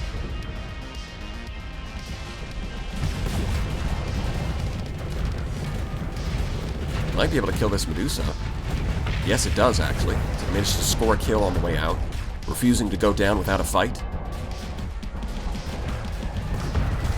But there's the overload, and there it is. So round 1 goes to YukiMonsai. Round 2, fight. Well, we'll have to see if Ymfah's Grendels can get the surround on that Radiant. That's probably what he's going to have to do if he wants to win this one. Getting an early kill on that Medusa does give him a bit of a leg up right off the bat. But one Medusa by itself doesn't make all the difference in the world. It just gives him a little bit of an advantage. The Prometheus is in a very dangerous position. The Abyssal Glare is flickering on and off as the Prometheus tries to manage its flux. The Radiant getting right on top of it does not look good for Ymfah.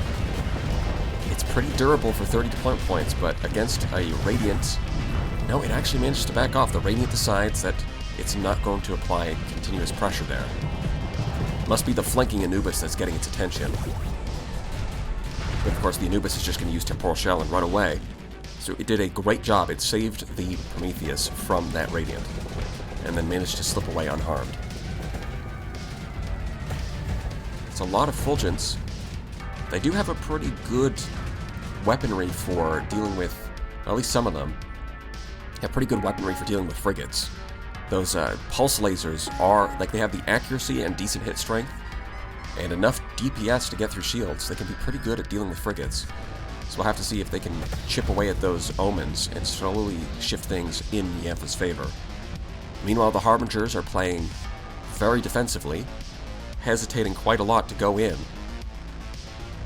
Even with the extra speed from safety overrides, they really don't want to do it. Misses against the Scarab. Phase Lances whiff, and the Scarab is just dancing around, triggering its shrouded lens. Man, if it manages to beat this Harbinger, that's gonna be not very good. Yeah, the Harbinger can't seem to land a hit. Even with its Quantum Disruptor, it's just not timing it right. And the Scarab is just too fast, zipping around it. Not exactly how I expected that to go, because in theory, the Harbinger should just be able to use its Quantum Disruptor and hit it with a triple Phase Lance, but no, it's just not. It's not timing it correctly, and so the Scarab is just dancing around it and slowly chipping away at it with the Shrouded Lens. And that's a pretty efficient win. And it looks like Harbingers are going down. Both of them. No, the other one's just low on combat readiness. One of the Medusas went down off screen, but so did a Grendel. The Omen trying to attack that Centurion, but not quite able to finish it off, even after firing off its Reaper. And the Scarab didn't do a whole lot of damage. How good is this Shrouded Lens against the shields there? I guess it is guaranteed to hit, so it does have that going for it. The Omen can't just dodge those attacks. But the damage output doesn't look great. Looks pretty okay. Well, anyways, it looks like the Rift Lightning on that...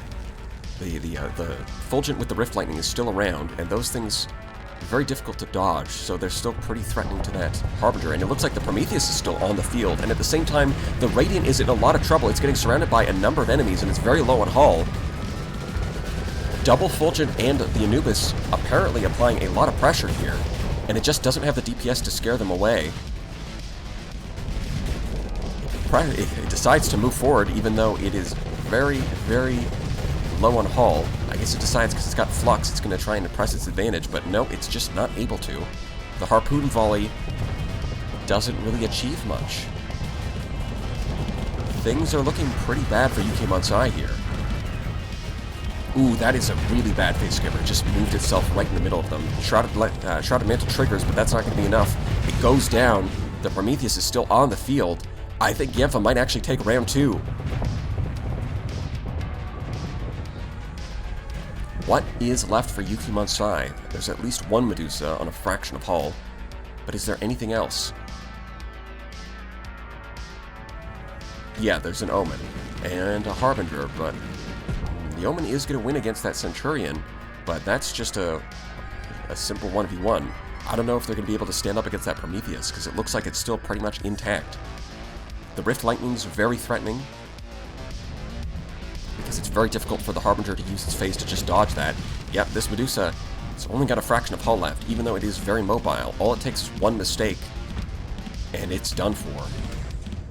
It's got a lot of enemies on it. All it's going to take is a... Oh, yeah, and it's running out of combat readiness, too. So those malfunctions are going to be a real issue for it. Engines are flamed out. It might even die if it takes some damage from those malfunctions. The Prometheus using its burn drive to close the distance. The Medusa trying to stay away, but the engines are flaming out. Just barely hanging on. Yeah, the Harbinger, once again, it looks like the Scarab is going to do the same thing it did in round 1. But this time, it is going to make a difference, because it looks like Ymfah might actually win this one.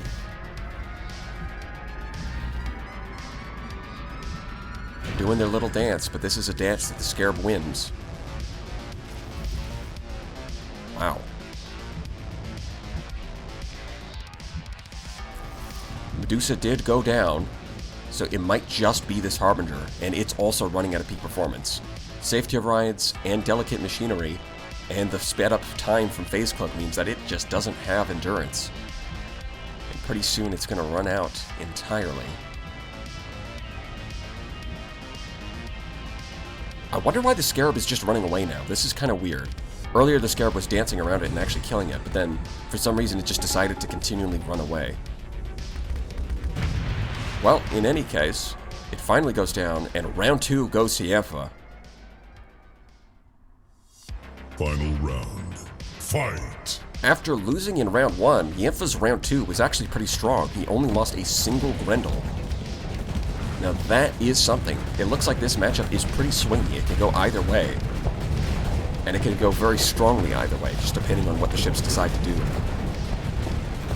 That's a lot of pressure being applied to that Radiant. It's getting flanked by the Prometheus, and it's got some hyper velocities hitting it from that Grendel. Although it does still have a lot of Omens and a Tempest supporting it, so they can pull a lot of pressure off of it. The Radiant vents, resetting its shields. Meanwhile, the Prometheus is still under a lot of pressure. The double Giga Cannon going right through the phased Grendel, not accomplishing anything. There's a Fulgent coming in for a flanking maneuver. If they can get some good damage on that Radiant. Nope, a Harbinger pulls it away. They don't quite manage to get this around. As a Reaper actually manages to hit the Scarab, but that's not going to do much to its shields. There's another Reaper. And it looks like the Radiant is on top of the Prometheus. The Grendel is trying to help it, but ooh, it's getting distracted by the Omen. So is the Scarab. They're both getting distracted by the Omen, which buys enough time for the Radiant to finish off the Prometheus. And the Prometheus actually manages to back up and vent. Those hypervelocity drivers are great against its shields, but they're not going to punch through its armor. At least it's going to take them a little while. So the Radiant has no problems venting and resetting. And now that that Grendel is maxed out on Flux, the Radiant can just sit on top of it and fire off its weapons. Eventually it's going to chew through it. There is a second Grendel, but look at that. There they go. Finishes off one of them. If it can stick to this one and it can apply enough pressure, get that Flux up. No, it's deciding to vent, but it eats an entire Harpoon volley. So it reset its Flux, but at a big cost. Now the Radiant is just going to keep using its Face Skimmer. There's nothing applying pressure to the Radiant to give that Grendel time to reset, and so it goes down as well. And there's another Grendel. The Medusa has already maxed out its Flux, making it easy prey for the Radiant. That's a third Grendel. Unfortunately for Ymfah, it doesn't look like he's managed to contain the Radiant in round 3, and it's just going around finishing off all of his ships. Now that Grendel's getting surrounded, and that is not looking good. Although it does have a Fulgent to support it, so they can't quite go for the full surround.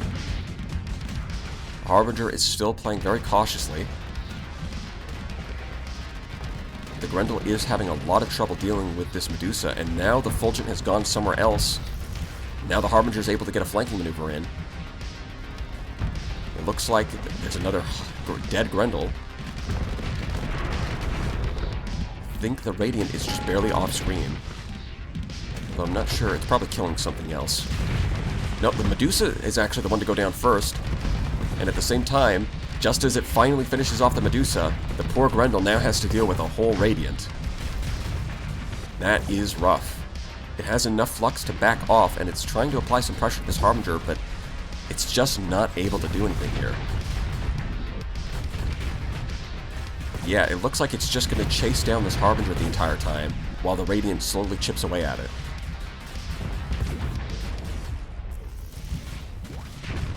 Harbinger making for some excellent bait here. It's finally switched its target to the Radiant, but I don't know if that's going to matter. Now the Radiant is, yeah, it managed to max out its Flux, and now it's just going to sit on top of it and finish it off with a Plasma Gun. Sustained damage from that Plasma Cannon. It's going to be a hell of a problem for armor and hull-reliant ships like the Grendel. It looks like the Scarab is still on the field, and it's trying to 1v1 this Omen. It's got one Anubis as a teammate, but it doesn't look like Ymfah has enough left on the field to deal with this Radiant. He hasn't done any real damage to it. Now, the Scarab is trying to maneuver using the Omen as cover, but unfortunately not quite fast enough. Anubis trying its best. The Omen is keeping the Scarab busy at the rear. That Anubis needs to get out of there because it's getting its Flux maxed out. It did manage to dodge the Giga Cannons, but if it sticks too close with its Flux near the mechs, it's going to get overloaded. Yeah, that Plasma Cannon is going to get some serious damage in there. And there's the double Giga Cannon to finish it off, and then decides to just vent in the face of that Scarab because it doesn't care. That Scarab just doesn't have enough damage to be threatening. And on top of that, the Scarab is running out of peak performance. Engines flamed out by the Omen, and it looks like YukiMonsai takes the victory in round 3. And that means YukiMonsai makes it to the next round, while Ymfah is eliminated. Up next, we've got Kuba K versus Random Billy. The Anubis Assassin Fleet versus the Invictus Astral Fleet. Round 1. Fight! I'm afraid this is likely the end of the line for Random Billy. The flash bombers from that Astral are not going to do a whole lot against 5 Anubises. And on top of that, there are safety override Anubises with double chain guns. Couple that with the debuff from the Afflictors, and they should be easily able to tear apart even the Invictus. Yeah, simply they don't have enough ships and enough firepower to keep the Anubises off, and so they're going to swarm over them. The Astral's already at a fraction of its hull. Kuba K really picked out some of the most devastating builds for some of the strongest ships in this patch. He only ended up in the loser's bracket because he ended up against a similarly very powerful fleet.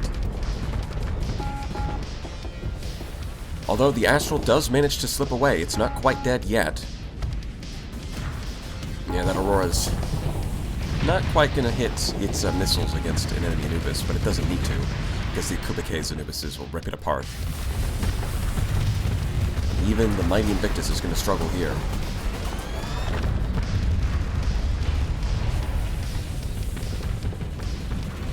For the most part, these ships are just avoiding it. But now that they've cleared up all of their supporting ships, there's nothing left aside from the Astral and the Invictus.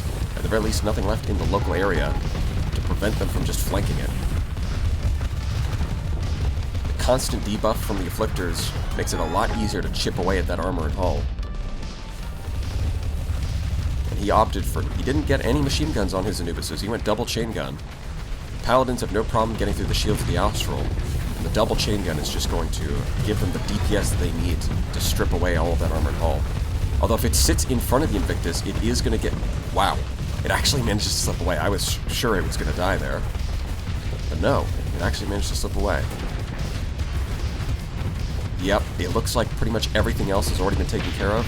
Now the Wolf Pack has no problems just surrounding and eating the capital ships alive. Good safety override build for the Anubis is just like a really big frigate in a lot of ways. And that is one of the most dangerous things that you can have.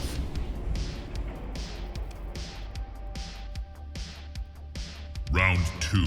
Fight! Well, let's see if he can score some kills in round 2. But in round 1 did not look good for Random Billy. Don't think he's winning this one. But maybe he can, you know, drop a couple of ships here and there. Yeah, here we can see the safety override versus non-safety. No, wait, I believe they both have safety overrides.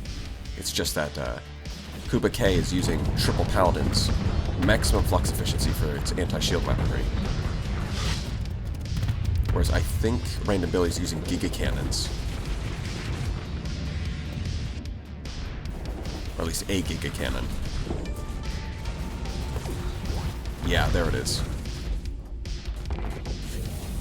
Fortunately, the safety override limitations does mean that once again, Kuba K with the light needlers on his Afflictors can outrange a lot of safety override ships and just chip away at their shields very easily. Even against heavier ships like the Invictus, just the fact that they can debuff it with their Entropy Ymfah Flyer means that they're still useful.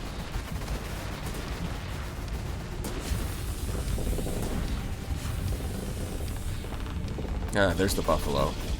Hit him with the kinetic fragments, and he's dead.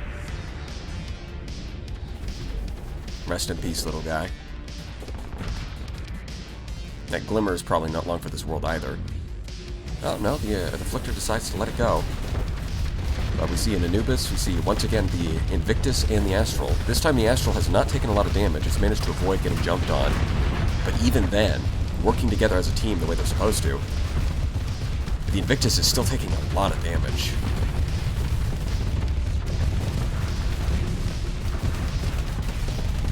Just look at that. It's like, they can outmaneuver these ships, but even if they just do a frontal assault and take the Invictus on head on, they still win. Simply the raw power that they have on right now is a bit much. But we all knew that by this point. If the Invictus died that quickly, you can imagine the Astral's just going to evaporate.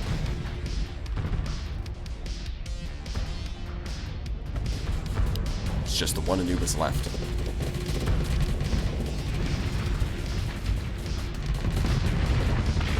That's round 2 to Kuba K.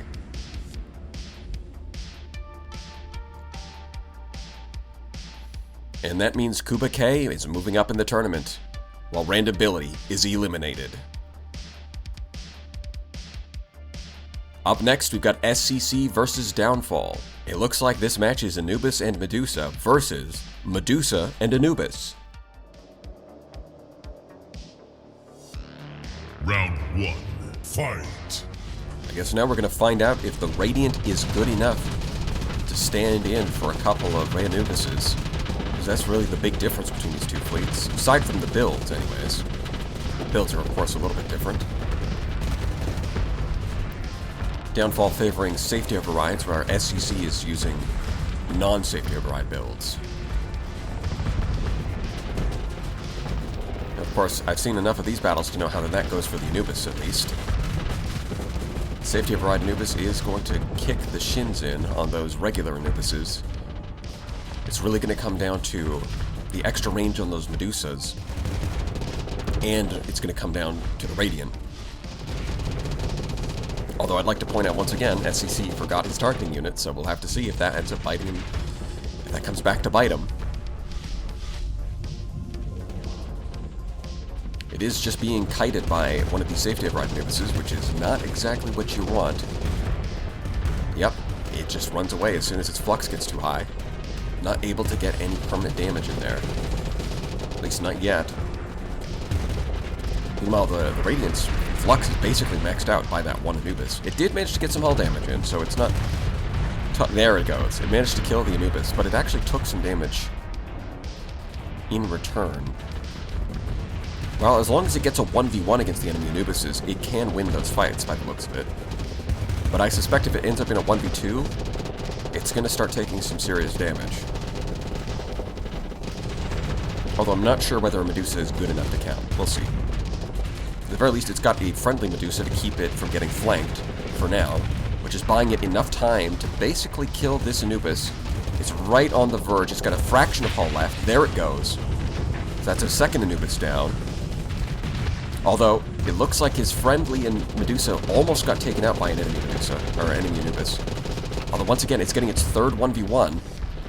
If it can take this out, that's most of Downfall's Anubises, which is going to give SCC a big advantage here. Yeah, that's the third one. Although he lost his Medusa, so now it's surrounded by a couple of Medusas from Downfall. Although, if it's just that, then the Radiant should be able to handle it. Oh, no, it's doing that thing where the...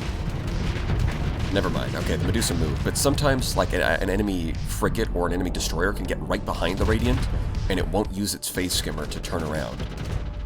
That doesn't usually kill it, but it does stall it for a long time. SCC still has at least one Anubis on the field. And it's keeping all of those... Yeah, it's got its Thunders. It's harassing the Medusa. But will it be able to kill it, or is the Medusa just stalling it? What does Downfall have left? That's the big question here. He's lost a lot of his Anubises. But I'm also not seeing too much from SCC either. If he has enough material, yeah, he's still got at least a couple... No, there's three Anubises. So he's still got half of them. Which is not good for SCC, because it means that the only way he's actually killed any of the Anubises is when the Radiant got a 1v1 against them. And then it managed to pick them off. But the ones that weren't attacked by the Radiant at all, it looks like they've won all of their battles. Which is some pretty bad news.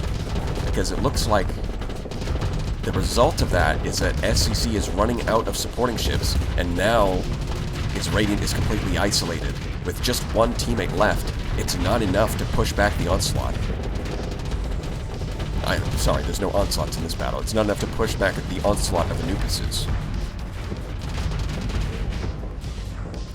Shrouded Mantle and Phase Skimmer keeping the Radiant from dying immediately, but it loses its one ally.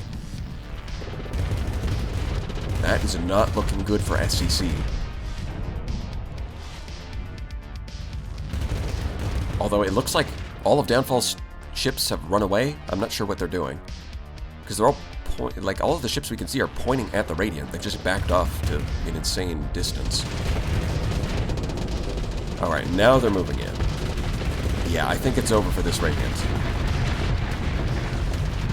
Targeting unit or no, this many ships surrounding you is going to be a death sentence. And that's round 1 to downfall.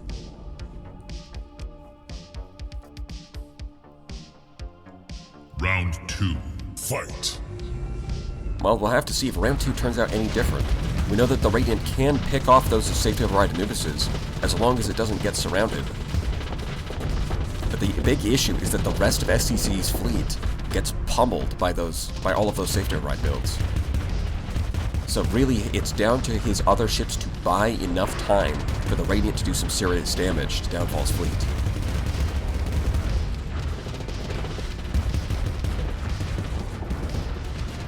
So far, no big moves one way or the other. Both sides are engaging each other. Currently, the battle lines are still intact. We haven't devolved into pure chaos just yet.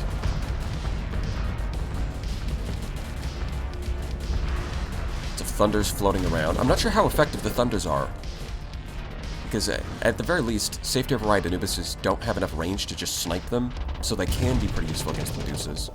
It does look like the Radiant is getting a 1v1 against this Anubis, although the Anubis is playing very defensively. It's backing off and resetting its flux.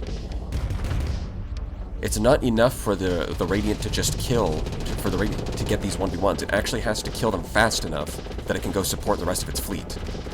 So if this Anubis can stall it for long enough, then SCC is going to lose round 2 again. And it looks like the Radiant, yeah, it's doing that thing where it's holding onto its charges for an emergency, but as a result, it's taking forever to turn around and actually get its guns on target. Does finish off the Anubis, and now we've got a duel between, it's got one Medusa supporting it and another Medusa attacking it. And if this Medusa, once again, it's a matter of how fast can the Radiant kill this Medusa, because the rest of the battle is going to turn in Downfall's favor. Wherever the Radiant is not fighting, SCC's fleet is losing.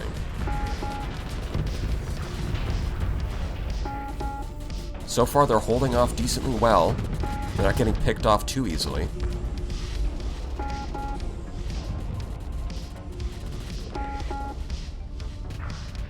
But on the other hand, for Downfall's perspective, this Medusa is doing a pretty good job at stalling the Radiant, buying him time for the rest of his fleet to actually win this. Ironically, even though it's Downfall who has the safety override builds, I think it's SCC who's on the timer. He's the one who needs his Radiant to rush and start killing things. Because if it takes too long, then Downfall's just going to win this.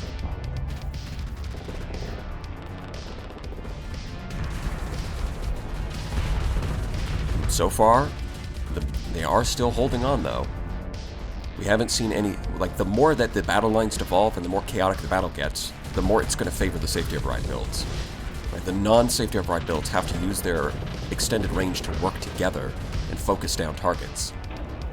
But once they get separated and isolated, it becomes a lot easier for the safety override builds to overpower them with their raw stats.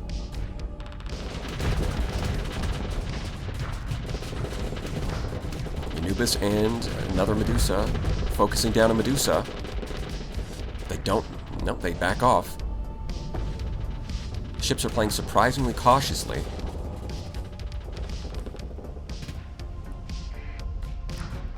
Man, this is a little bit... It's taking a little bit longer than I thought. This does not look good. This is looking a little bit rough for SCC, although if they come in at one at a time, then the Radiant might have a chance.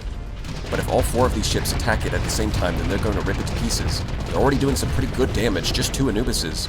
The Shrouded Mantle triggers in the wrong direction, putting it in a worse position. Now it's panicking, it's using its face skimmer, but it's not able to get away. It's still in a pretty rough spot. With these 2 Anubises attacking from each flank, it can't really get its shield up in time to block both sides. And it's still taking the double heavy blasters from that Medusa as well. It's on a fraction of its hull. It is in a very, very rough position. It's got 1 Anubis covering its back end, so it's able to slip away, but it's still maxed out on flux, and it doesn't have an opportunity to vent. And now it's completely isolated, and there it goes. I think round 2 is going to Downfall. The Radiant wasn't able to actually score enough kills to tip things in SCC's favor. And without the Radiant, it's just game over.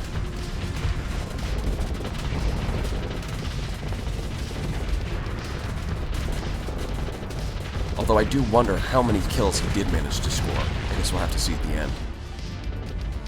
So round 1, he managed to get 3 Anubises. What is even left?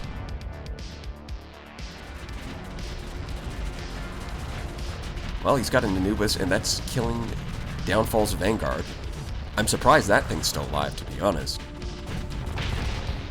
And there it goes. So this time he did manage to snipe the Vanguard, but I think if it's keeping an entire Anubis busy, then it probably was worth bringing. I think that's fair to say. Now this poor Anubis is just going to get picked apart by the entirety of Downfall's fleet. Yeah, I see 5 Anubises on the battlefield. Round 2 goes to Downfall, which means SCC is knocked out of the tournament, and Downfall is hanging on. Up next, we've got AlienSpaceKappa versus IronCladLion, which comes down to Paragon and Anubis versus Onslaught and Anubis. Round 1, fight! Alright, which of them is going to come out on top? The high-tech capital ship or the low-tech capital ships? They both got exactly 4 Anubises supporting them. None of them have safety overrides. They're all going with the support-oriented builds, focusing on range for their paladins. In theory, that supports the low-tech ships better, because they're more vulnerable to missiles when we rely on armor rather than shields. But we'll just have to see. The Paragon can win the 1v1 against an Onslaught, and if it manages to score 2 1v1s in a row, instead of getting focused down at the same time, it may be able to carry them to victory. Not to mention, AlienSpaceKappa is running Giga Cannons on his Anubises, meaning that when you combine that with the damage buff from the Afflictors, it's going to be very painful for those Onslaughts. They have no shields to block those, so every Giga Cannon shot is going to rip a big hole in their armor. Paragon is already maxed out on Flux. In fact, it's mostly got kinetic damage between the kinetic fragments for its missiles, the heavy mass drivers. The autopulses aren't kinetic damage, but they're still more focused on efficiency rather than raw hit strength. But they do have one thing going for them, which is the big Tachyon Lances. Those are going to be more than enough to rip a hole in the armor. Normally you would block those through shields on an Onslaught, but without shields, Tachyon Lances become very painful. It does look like the Onslaught is getting a bit lucky here, as its teammates are distracting the Paragon, so it turned away for a bit, but apparently they decided to back off, which gave the Paragon enough of an opportunity to focus on the Onslaught and actually finish it off. Tachyon Lances are scary, make no mistake about it. You can even finish off the Anubises as well. See, it looks like we're seeing a pretty solid Paragon build. I like this one a lot. Yeah, it just won. Round 1 goes to AlienSpaceKappa. Round 2, fight! Although I suppose IronCladLion would have a better chance here if he was running Stormneedlers on his Onslaughts. But it looks like he wasn't expecting this kind of high-tech opponent. So his Onslaughts have no Stormneedlers, they're relying instead on Mjolnirs and Devastators. Or no, those are Mark 9s on the side. Which are decent, but they're not quite at the same power level of a Stormneedler. Now, if he can get rid of this Paragon early on, that's probably going to give him a big advantage, but if the Onslaught has to tackle it by itself, I don't think it's going to do it. And the Reapers get blocked by Fortress Shields, and then it just turns off the Fortress Shields and hits it with a Tachyon Lance. Yeah, that's going to strip off the armor pretty quick. And then all the Paragon has to do is back up and reset its shields. At the same time, the other Onslaught is focusing down one of the Anubises, but it's not able to finish it off. At the same time, it's constantly being harassed by an Afflictor. Once again, this Onslaught charges forward, but it's trying to 1v1 the Paragon. It's maxed out its Flux, and it's getting some shots in with the TPCs, but in exchange, it's taking massive amounts of damage. Those Tachyon Lances are no joke. Yep, it goes down. It's looking like the raw power of the Paragon might be the thing carrying AlienSpaceKappa to victory here. Although, he also has Giga Cannons, as I mentioned earlier. He has Giga Cannons on his Anubises, and those are pretty good in this matchup as well. So it looks like IronCladLion's going to be ripped to pieces in this one.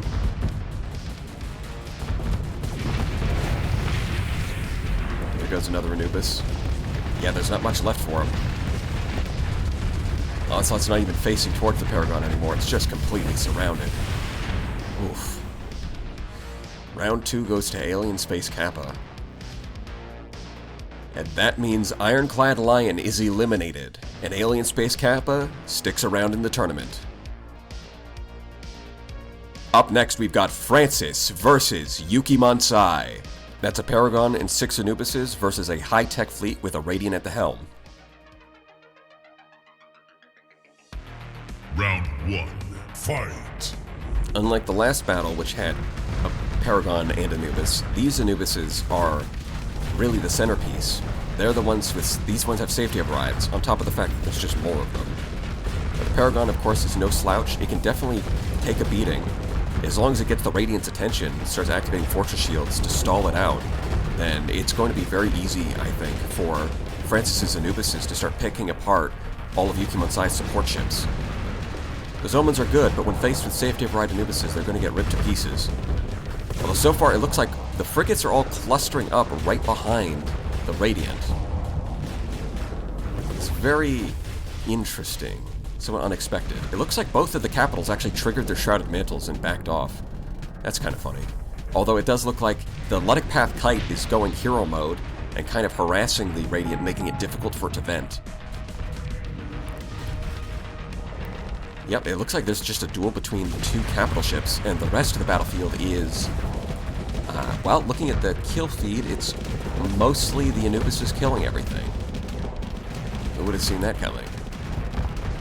Oh, it looks like the Medusas might actually be able to pick off this Anubis.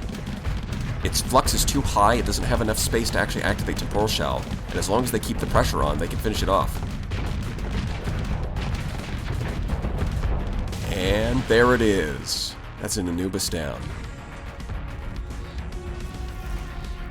Yeah, you can see it tries to use its Temporal Shell to chase the Harbinger, but as soon as it gets hit with Quantum Disruptor, that just interrupts whatever ability it's using. So even though the Harbinger AI is not timing its Quantum Disruptor with its attack, just the fact that it's using it will disrupt the Temporal Shell, and that makes it useful. But unfortunately, it doesn't look like it's useful enough, because while it was able to buy some time, yeah, the Anubis is still able to kill the Medusa, and the Harbinger's not getting any damage in. Meanwhile, it does look like the Paragon was facing the wrong way. The Radiant might be able to win this one. The Paragon's nearly maxed out on Flux, so the Radiant is doing just fine. Yeah, it's getting some good hits in. Although, I don't think Francis even really minds losing the Paragon at this point. It's survived long enough that I think the rest of his fleet has really shredded YukiMonsai's support ships. There's not much left besides the Harbingers, and maybe an Omen. So even if the Paragon goes down now, with the Anubises coming in for the flank, I think this is looking very much in Francis's favor.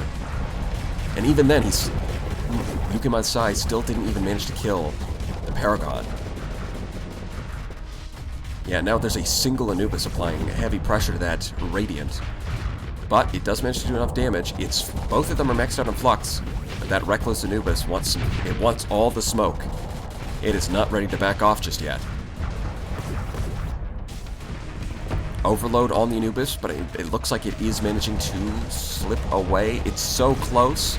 There it is. The Radiant actually does manage to jump forward and finish it, but that's one Anubis. The Radiant is still maxed out on Flux, and it's engaging... Okay, that was kind of funny. The Radiant jumped forward, but at the same time, his Shrouded Mantle slid it backwards. Yeah, the Paragon actually survives. So that's round 1 to Francis. Round 2, fight! Unfortunately for YukiMonsai, it looks like if the Radiant engages the Paragon, that is really good for Francis. Because the Paragon can survive more than long enough for the Anubises to tear apart the rest of YukiMonsai's fleet. If YukiMonsai is going to win this, it's probably going to involve the Radiant chasing down those Anubises and picking them off before surrounding the Paragon, like isolating and surrounding the Paragon at the end of the battle. Unfortunately, it doesn't look like it's going that way. The Radiant has already locked onto the Paragon, and once again, all of the frigates are just kind of huddling around the Radiant, harassing the Paragon a little bit. Even if they get behind it, it does have the pulse lasers at the rear, which are pretty threatening to those high-tech ships. Although now the Radiant is actually fighting some Anubises, but if it's fighting two of them, it might not be able to score a kill. Because when one of them gets high on flux, the other one can take the pressure off. Just like this. Or one of them's backing up and the other one draws its aggro. As long as they keep doing that, the Radiant's going to have a hard time actually scoring any kills. Although it does score an overload. It's firing off some missiles. It gets some damage in. It's getting the Locust shots in. The Plasma Cannon shots are in, but it's not enough. It doesn't quite finish off the Anubis. It manages to slip away. And now the poor Radiant is maxed out on flux as it's being harassed by two fresh Anubises. Gets a Giga Cannon shot in, but now it's being surrounded by three of them. This is not looking good for YukiMonsai. It does look like one of the Anubises is going off and fighting something else, but the Radiant is still maxed out on flux. Nope, the two Anubises actually back off. Well, it might be able to vent. We'll have to see. Yeah, that poor Medusa is not in a good position, but at the very least, the Harbinger is scaring the Anubis enough that it's not going to go for the kill. And while the Harbinger doesn't seem to be doing a whole lot of damage, it is stalling the Anubises, which might be good enough for the Medusa to get some work done. Or maybe not.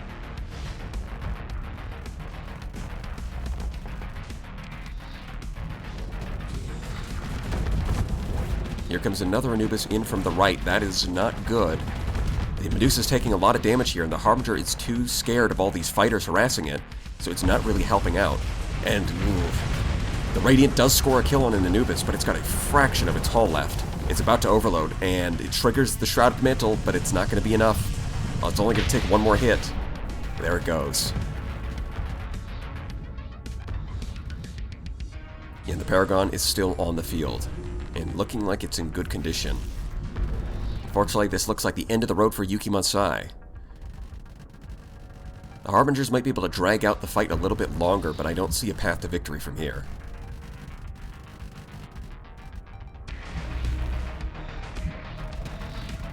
Yeah, it's going to keep sitting in phase space because of all the Talons harassing it, but eventually the Anubises are going to close in from every direction.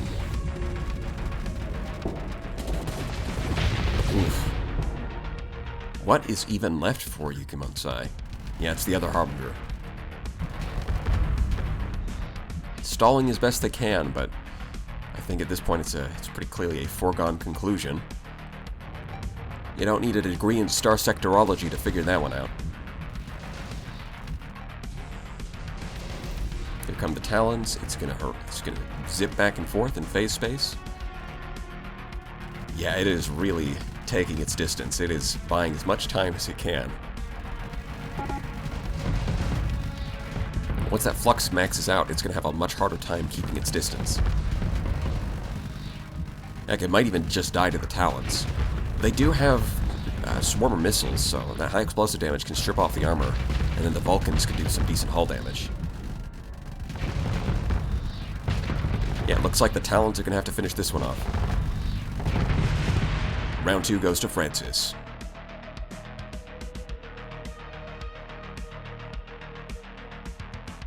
And that means Francis is sticking around in the tournament, while YukiMonsai is eliminated.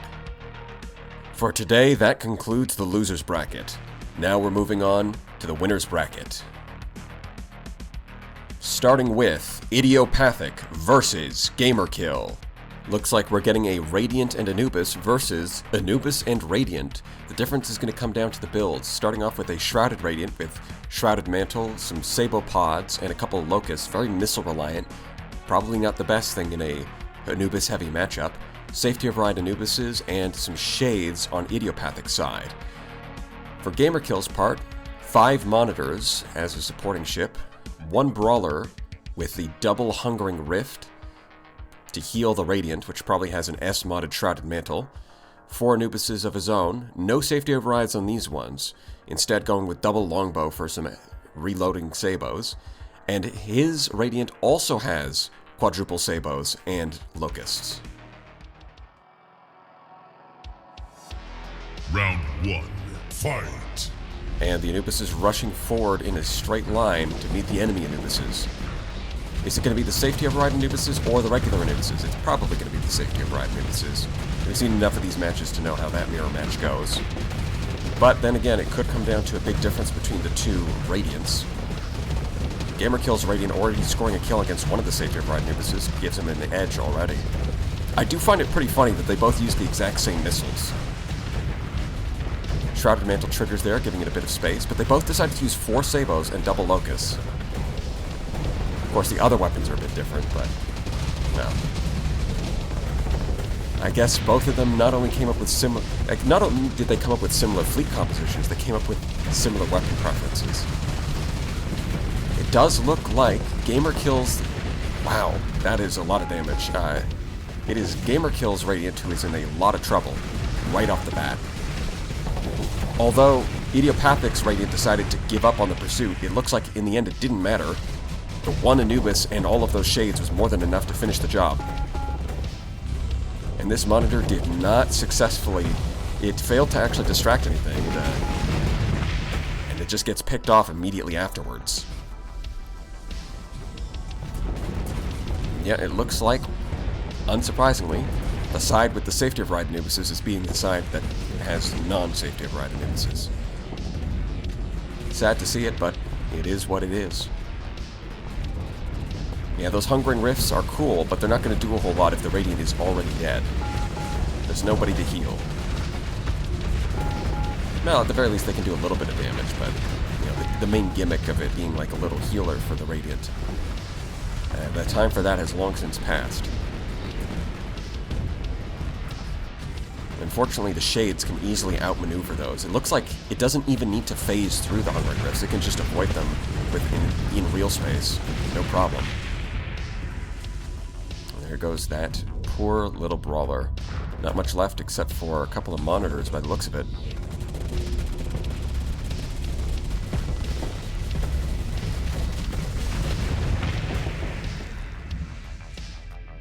It looks like one Shade did go down, so it wasn't a completely one-sided battle, but that was fast. Despite the similarities, things went pretty quickly here.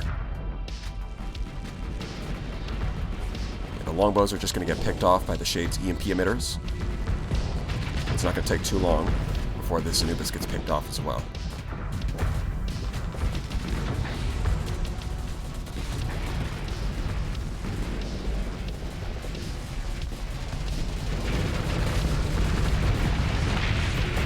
Round 1 goes to Idiopathic.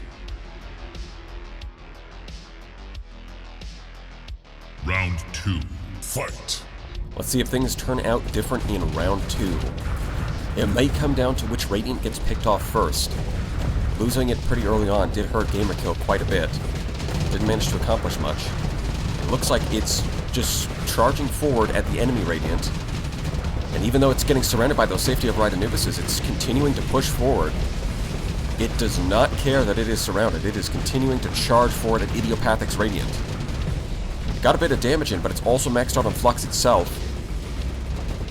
Luckily for it, all of those Anubises and Shades are being distracted by teammates, so it is able to actually slip away with Phase Skimmer and Shrouded Mantle, but now it's Idiopathic's Radiant that's on the offensive. Continuing to apply pressure, not letting it escape until somebody else takes the aggro.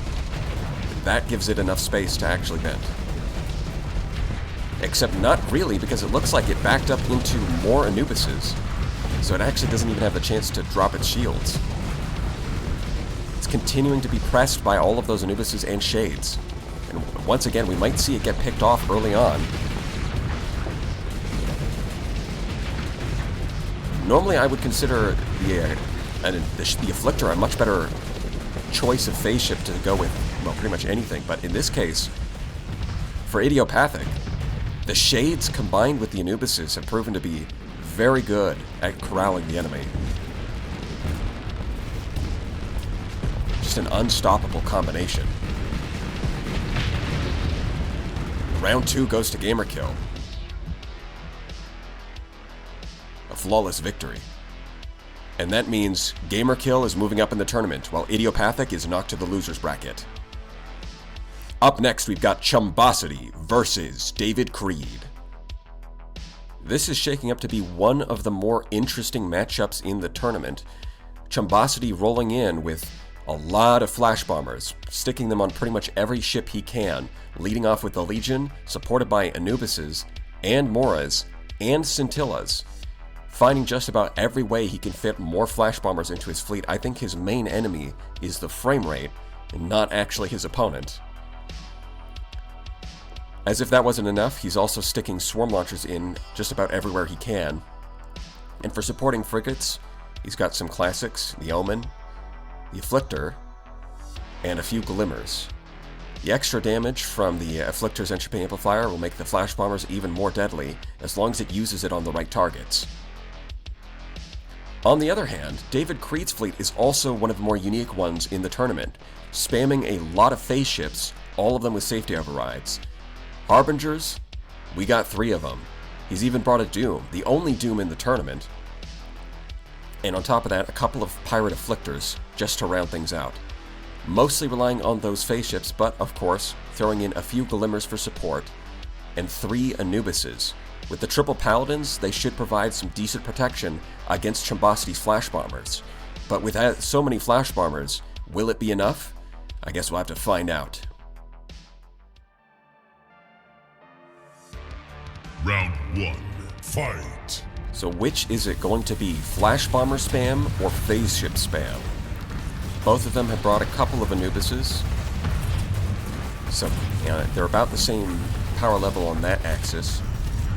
The Doom's mines might be very useful at clearing up flash bombers, but they could also get shot down by the Paladins on the Anubises, so it's really going to depend. Doom is taking a lot of damage from those flash bombers right off the bat. It is nearly dead already. It rushed forward right at the start, and yep, triggered its phase anchor and had to retreat from the battle. So the Doom is already off the table. That is not looking too good for David Creed. The Anubises were not close enough to actually shoot down those flash bombers, and the poor Doom got eviscerated. It was annihilated. It was Thanos snapped. Luckily for him, he's still got his other ships are still intact, but without the Doom, I wonder if he's going to have enough power to actually make his way through. Nope, there goes a Harbinger. The frame rate's surprisingly doing alright, despite Chumbosity's fleet being what it is. We've definitely seen it get a lot worse in other rounds of this tournament. Now Harbinger is looking for an angle of attack, but it can't find it. It just runs out of flux and gets carpet bombed by all of those flash bombers. Without the Harbingers and without the Doom, well, it does look like they did manage to kill at least one Mora. You can see a husk floating down right there. And I'm seeing in the top left the last Harbinger got taken out.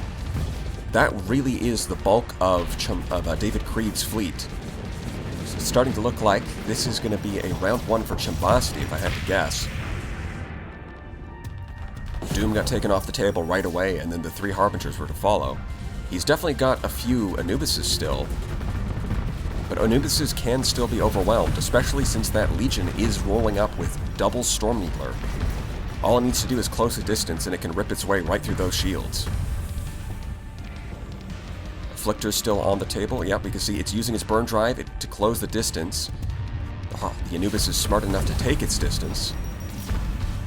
But if the Legion's going to burn drive again. Once it gets in range, the Storm Needlers make quick work of its shields.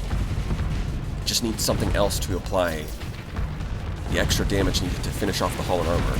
And luckily for that Anubis, one of the Glimmers does manage to flank the Legion and take out its engines, buying it a lot of time. And the Legion is just getting flamed out and stuck in position. In fact, now they're both flanking it. They've ripped off the armor on the rear end. Is that going to be enough to turn it around, though? Doesn't look like it. You've still got 2 Anubises, 2 Moras for Chumbosity. And they don't really have the weapons to really finish off the Legion in a reasonable amount of time. They can stall it for sure, and, well, they could stall it when the Glimmer was focusing on the Legion, but it decided to go distract the enemies, and died very quickly. Yeah, that's round 1 to Chumbosity. Round 2, fight. We'll have to see if round 2 plays out any differently. Maybe this time the Doom will choose to not die, but then again, maybe the Flash Bombers will focus it down again. This time, at the very least, it's got one of the Anubises close enough to support it, and it is doing its best to take out as many Flash Bombers as it can. Yes, the Doom does survive more than 2 seconds. It's still here. And that's one Anubis taken off the table, though. That's not good. You really need those to deal with all these Flash Bombers.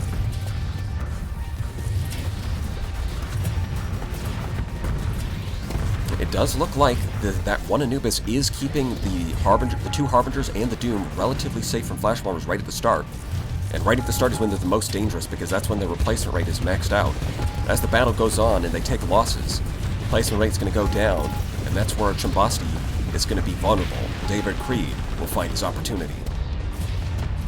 The Moras are very tanky, even though they are carriers, so getting on top of them right off the bat isn't necessarily a bad thing for Chumbosity. They're doing a decent job distracting his ships. It looks like one of the Harbingers took out an enemy Afflictor in the bottom right, and that Mora is taking a real beating from all of these ships. That's one Mora down. Still a couple more, though. We'll have to see if the Doom is able to make a difference. It is currently... well, at least it can reach with its mines, but it was apparently a little confused at how to get around that Mora husk. Looks like they're going to take out a second one. Things are looking a lot better for David Creed in round 2 than they were in round 1. The Doom is still intact. He's managed to take out more carriers this time. And now the Legion is rushing forward into a really vulnerable position, getting flanked by the Doom and a Harbinger. The Glimmer getting a lot of EMP in from the front. It's getting debuffed by the Afflictor. Nothing but a Scintilla supporting it, and that's not going to be enough to get all of these ships off. And the Legion goes down.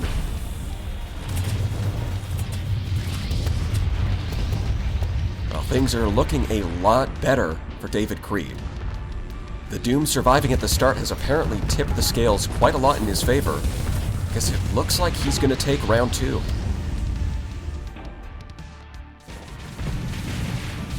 That one Mora is not going to be able to pull out a victory. And I think that might be the last thing for Chumbosity.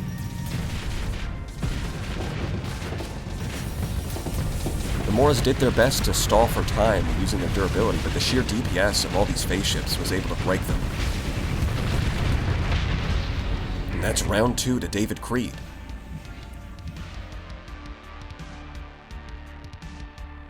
Final round, fight. Well, after losing round 1, he nearly had a flawless victory, losing only one Anubis in round 2. It looks like a key piece that's going to swing things one way or the other is the Doom. If the Doom gets taken out too early, David Creed's fleet can be pressured into and eventually broken. But as long as it survives this early onslaught, it may be the piece that does the most, like enough DPS to actually carry him to victory. And so far, it is in a vulnerable position because it doesn't have any Anubises that can cover it, but right now, none of the Flash Bombers are targeting it either. The Legion is burn driving forward, firing off some Reapers, not getting very far with those Paladins in the way. Flash Bombers are targeting the Harbingers. The Doom manages to take out most of them with a mine. Legion is getting its Flux maxed out and flanked by a Harbinger. It's getting flanked by 2 Harbingers, the Phase Lances. Things are not looking too good. It's taken a lot of damage, and all of its support got ripped apart by those phase ships. Chumbosity still has an Anubis to cover its rear, but it might not be enough. We've got the Doom trying to 1v1 the Legion here. And it looks like the Legion's Flash Bombers are mostly destroyed right now. It doesn't have any fighters to apply pressure, and the Doom just spamming mines, able to take out the Legion early on.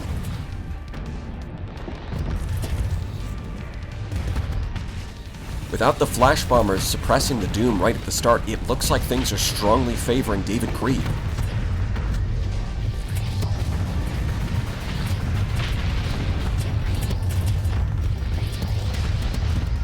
I guess that means this is going to be the death blow for Chumbosity's flash bomber spam. He was able to take round 1 due to a lucky break, but overall it looks like David Creed's is more consistent. Even with the Moras having their tankiness, their durability, the sheer DPS of the phase anchor with the triple phase lance is able to rip them to pieces. After all, David Creed's fleet relying on phase ships with safety overrides means that they are on a short timer. It does not take long for them to run out of peak performance and run out of combat readiness. But even with that weakness, the raw power that they bring to the table is enough for David Creed to score a win in round 3. And that means David Creed is moving up in the tournament, while Chumbosity is knocked to the loser's bracket. Up next, we've got PixiCode versus Leadhead. 6 Anubises on both sides, pretty standard for the winner's bracket. PixiCode opting to have a Nova as her flagship, with the raw as the spearhead of her fleet. It's got the raw damage output to potentially break through the enemy lines. 6 Anubises with safety overrides, going all in on anti-shield damage, not really bothering with any anti-armor. Couple of Pirate Afflictors with some entropy amplifiers to boost the fleet's damage, and a single Kite just to fill things out and add a little bit of extra distraction. For Leadhead's part, a couple of Harbingers to break through shields with their Quantum Disruptors. One of them equipped with Void Blasters, one of them equipped with Triple Phase Lance. On top of that, a couple of Medusas with safety overrides, the dual machine guns, and Mining Blaster for some anti-armor. A single Monitor for the extra utility that it provides as a very durable distraction. A single Lumen as a mobile distraction, equipped with kinetic fragments by the looks of it, and 6 safety override Anubises of his own. The triple Paladins, double machine guns, and there's a second variant with a single chain gun, just for that a little bit of extra anti-armor and anti-hull.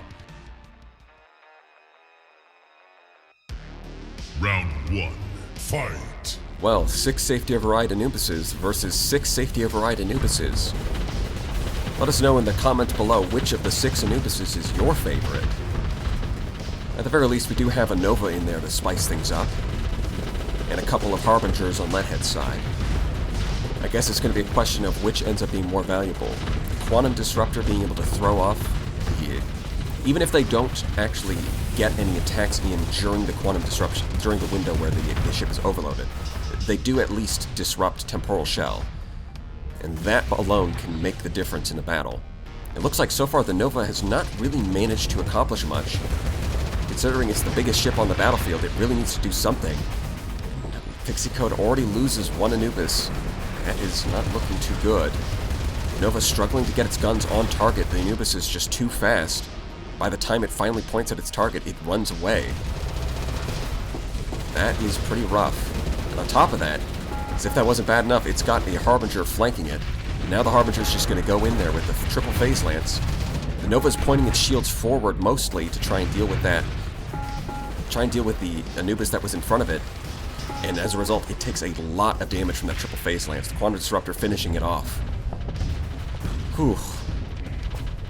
That is not good for PixiCode. It looks like the Harbingers actually paid off in this case. It definitely made the Nova look a lot worse. Yeah, that looks like it's a pretty clean victory for Leadhead in round 1. At this point, it's just cleanup. That being said, both Harbingers and Novas are somewhat coin flip. They're gambling ships. Sometimes they do really well, sometimes they do really poorly. We'll have to see how things flip in round 2. Round 2, fight! Now, will we see the Nova get ripped apart by Harbinger again, or is it going to be the Nova that does the ripping and tearing? Which of them is going to roleplay as Doomkai, I guess? The next few seconds will be very important. What does the Nova do? I think it's fighting one of the Anubises that ran off the top of the screen. So at the very least, it's not getting flanked by Harbingers. That's good for PixiCode, because getting flanked by Harbingers is one of the worst things that can happen to Nova. It's very bad for its health. Medusa is firing off Hungering Rifts all over the place. The Anubis is getting caught in 1v1s where they rush at each other, then they both activate Temporal Shell at the same time.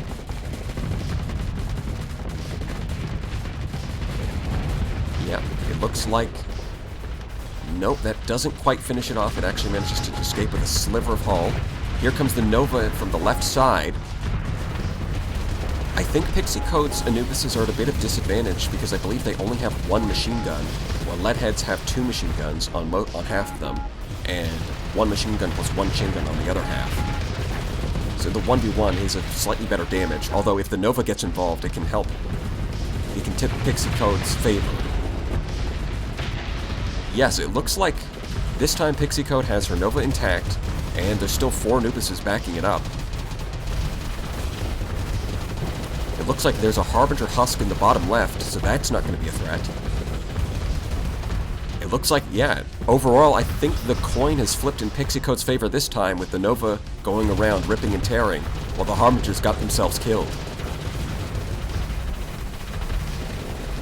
Of course, the Nova still has a little bit of a problem getting its guns on target. These safety override Anubises are very mobile. But in the end, it does manage to actually finish it off. There goes the Medusa.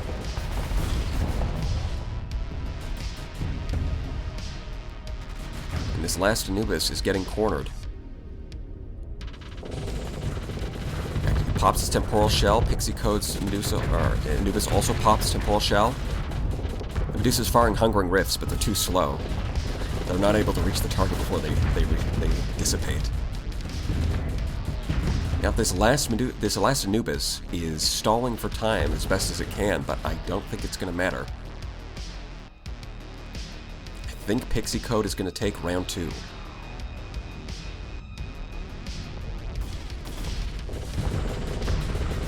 Medusa goes for the flank. It almost manages to corral it towards its teammates, but it doesn't quite manage it, and the other Anubises back off for some reason.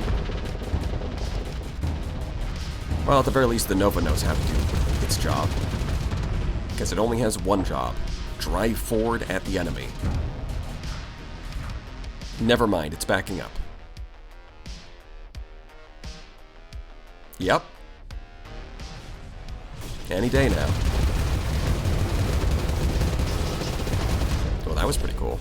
The triple jump forward does mean it can close the distance very quickly, even if it decides to back up, so it has that going for it. It must be that it's at the edge of the map. When the ships get towards the edge of the map, they start behaving pretty weird. They hesitate to advance, even when they should just close in on the enemy. Like, where are PixiCode's Anubises? There they are. They're all just kind of sitting there. So yeah, this one Anubis is stalling for quite a while, but yeah, this match is over. Okay. Finally, round 2 goes to PixiCode. Final round.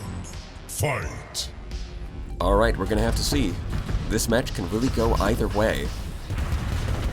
That Anubis got to take a lot of damage from the Harbinger. The Void Blaster's getting in some good shots. Not quite killing it, but putting it very low. And nope, they do actually kill it. Comes in for round 2. The Nova is still on the battlefield, but it's not really... No, it's getting distracted by a monitor. A lot of PixiCode's forces are getting pulled off by that monitor. They do kill it pretty quickly, though. So, and then there's a single Anubis isolated. Yep, they kill that too. Not sure who this is favoring. On the one hand, some of PixiCode's forces have gone off to the top left and are probably getting surrounded just like these guys. Well, this Anubis is stalling for a decent amount of time, and for some reason, you know, they finally finish it off. So what's left on Leadhead's side? I think the Harbingers are fine. Yep, both of them are still here. They're chasing down one of PixiCode's Afflictors. With that off the table, there's no more entropy amplifier. Got a bunch of Anubises versus a bunch of Anubises. Nova versus the Harbingers. How are things going to shake out? Still think this could go either way. Looks like one of PixiCode's Anubises is getting itself surrounded in the top left. It gets ripped apart. That's not good. The Medusa's firing off its hungering rifts everywhere, but it's also getting itself surrounded. The Harbinger finishes it off. On the other hand, the Nova does manage to pounce on this Anubis, and that takes it out. But I'm only seeing one Anubis for PixiCode to support the Nova. Still got one Afflictor. But if it gets itself surrounded by multiple Anubises and the Harbingers, then this Nova's not going to last very long. It's got to either get some support or take some distance, but it looks like it's too little, too late. All that's really left for PixiCode is the one Afflictor and the one Anubis.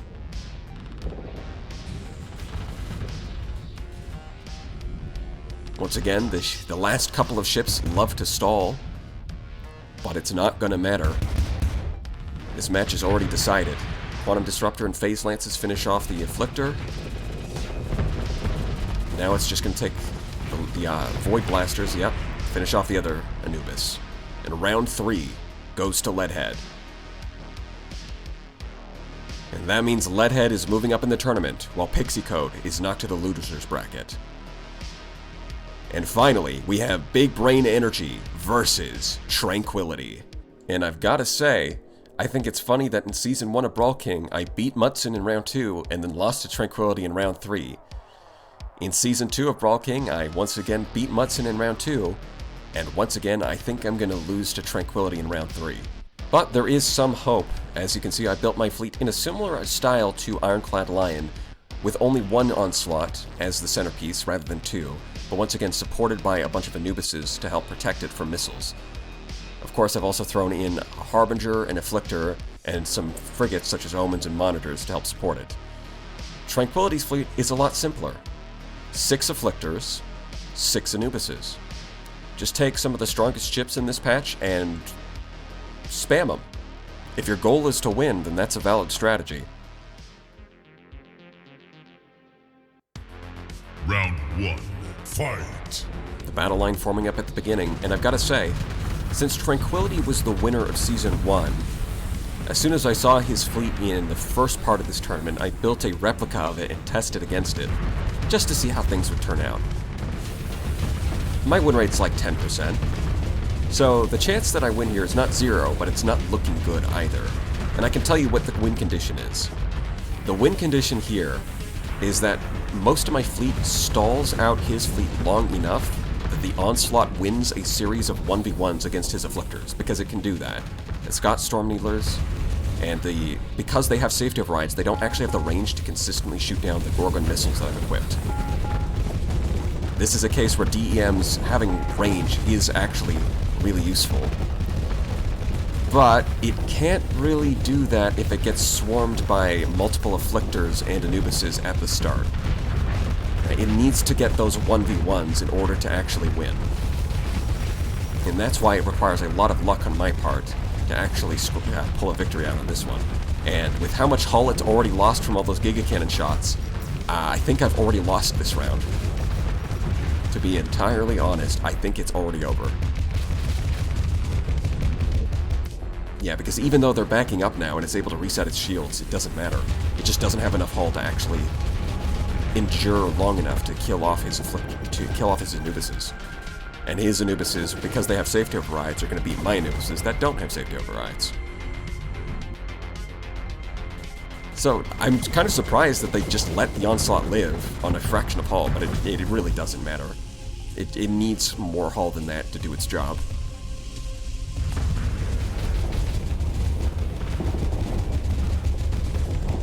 Yeah, now it's going to get picked apart by these Anubises. Poor guy. Yeah, that is not good for me. We'll have to see if things pan out differently in round 2.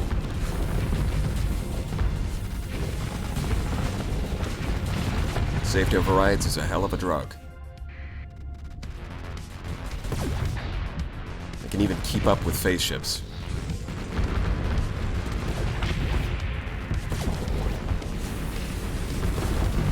Goodbye, Omen. Rest in peace, soldier. Yeah, what have I got left? I've got the one Anubis. Yeah, that's not going to cut it. Overload already? Yeah. There it goes. Round 1 goes to Tranquility.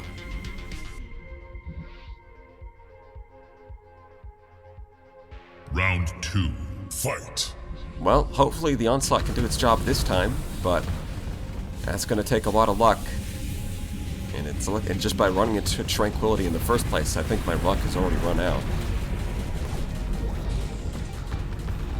Battle lines are forming up. Ships are staring each other down, throwing in some greeting shots, saying their hellos. But it's not going to be too long before we start saying some goodbyes. Sparks are flying around everywhere. Sparks are pretty threatening against Afflictors, but unfortunately not too threatening against the Anubises. Even with safety overrides, they're not going to take too much damage from those Sparks.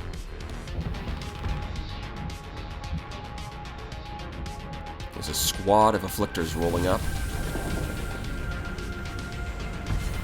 They're going to have a bit of trouble approaching my Afflictors. Non-safety override builds, having more range on their Paladins, makes them better as a deterrent against phase ships. But that alone is not going to matter if they get ripped apart by enemy Anubises with safety overrides.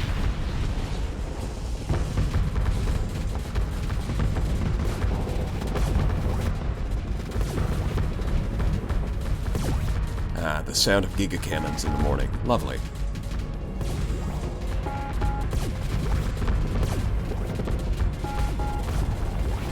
Yep, there it goes for the surround.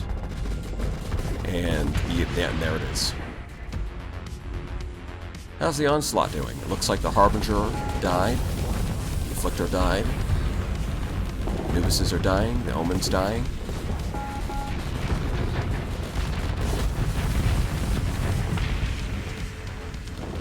Yeah, I think the Onslaught might already be dead.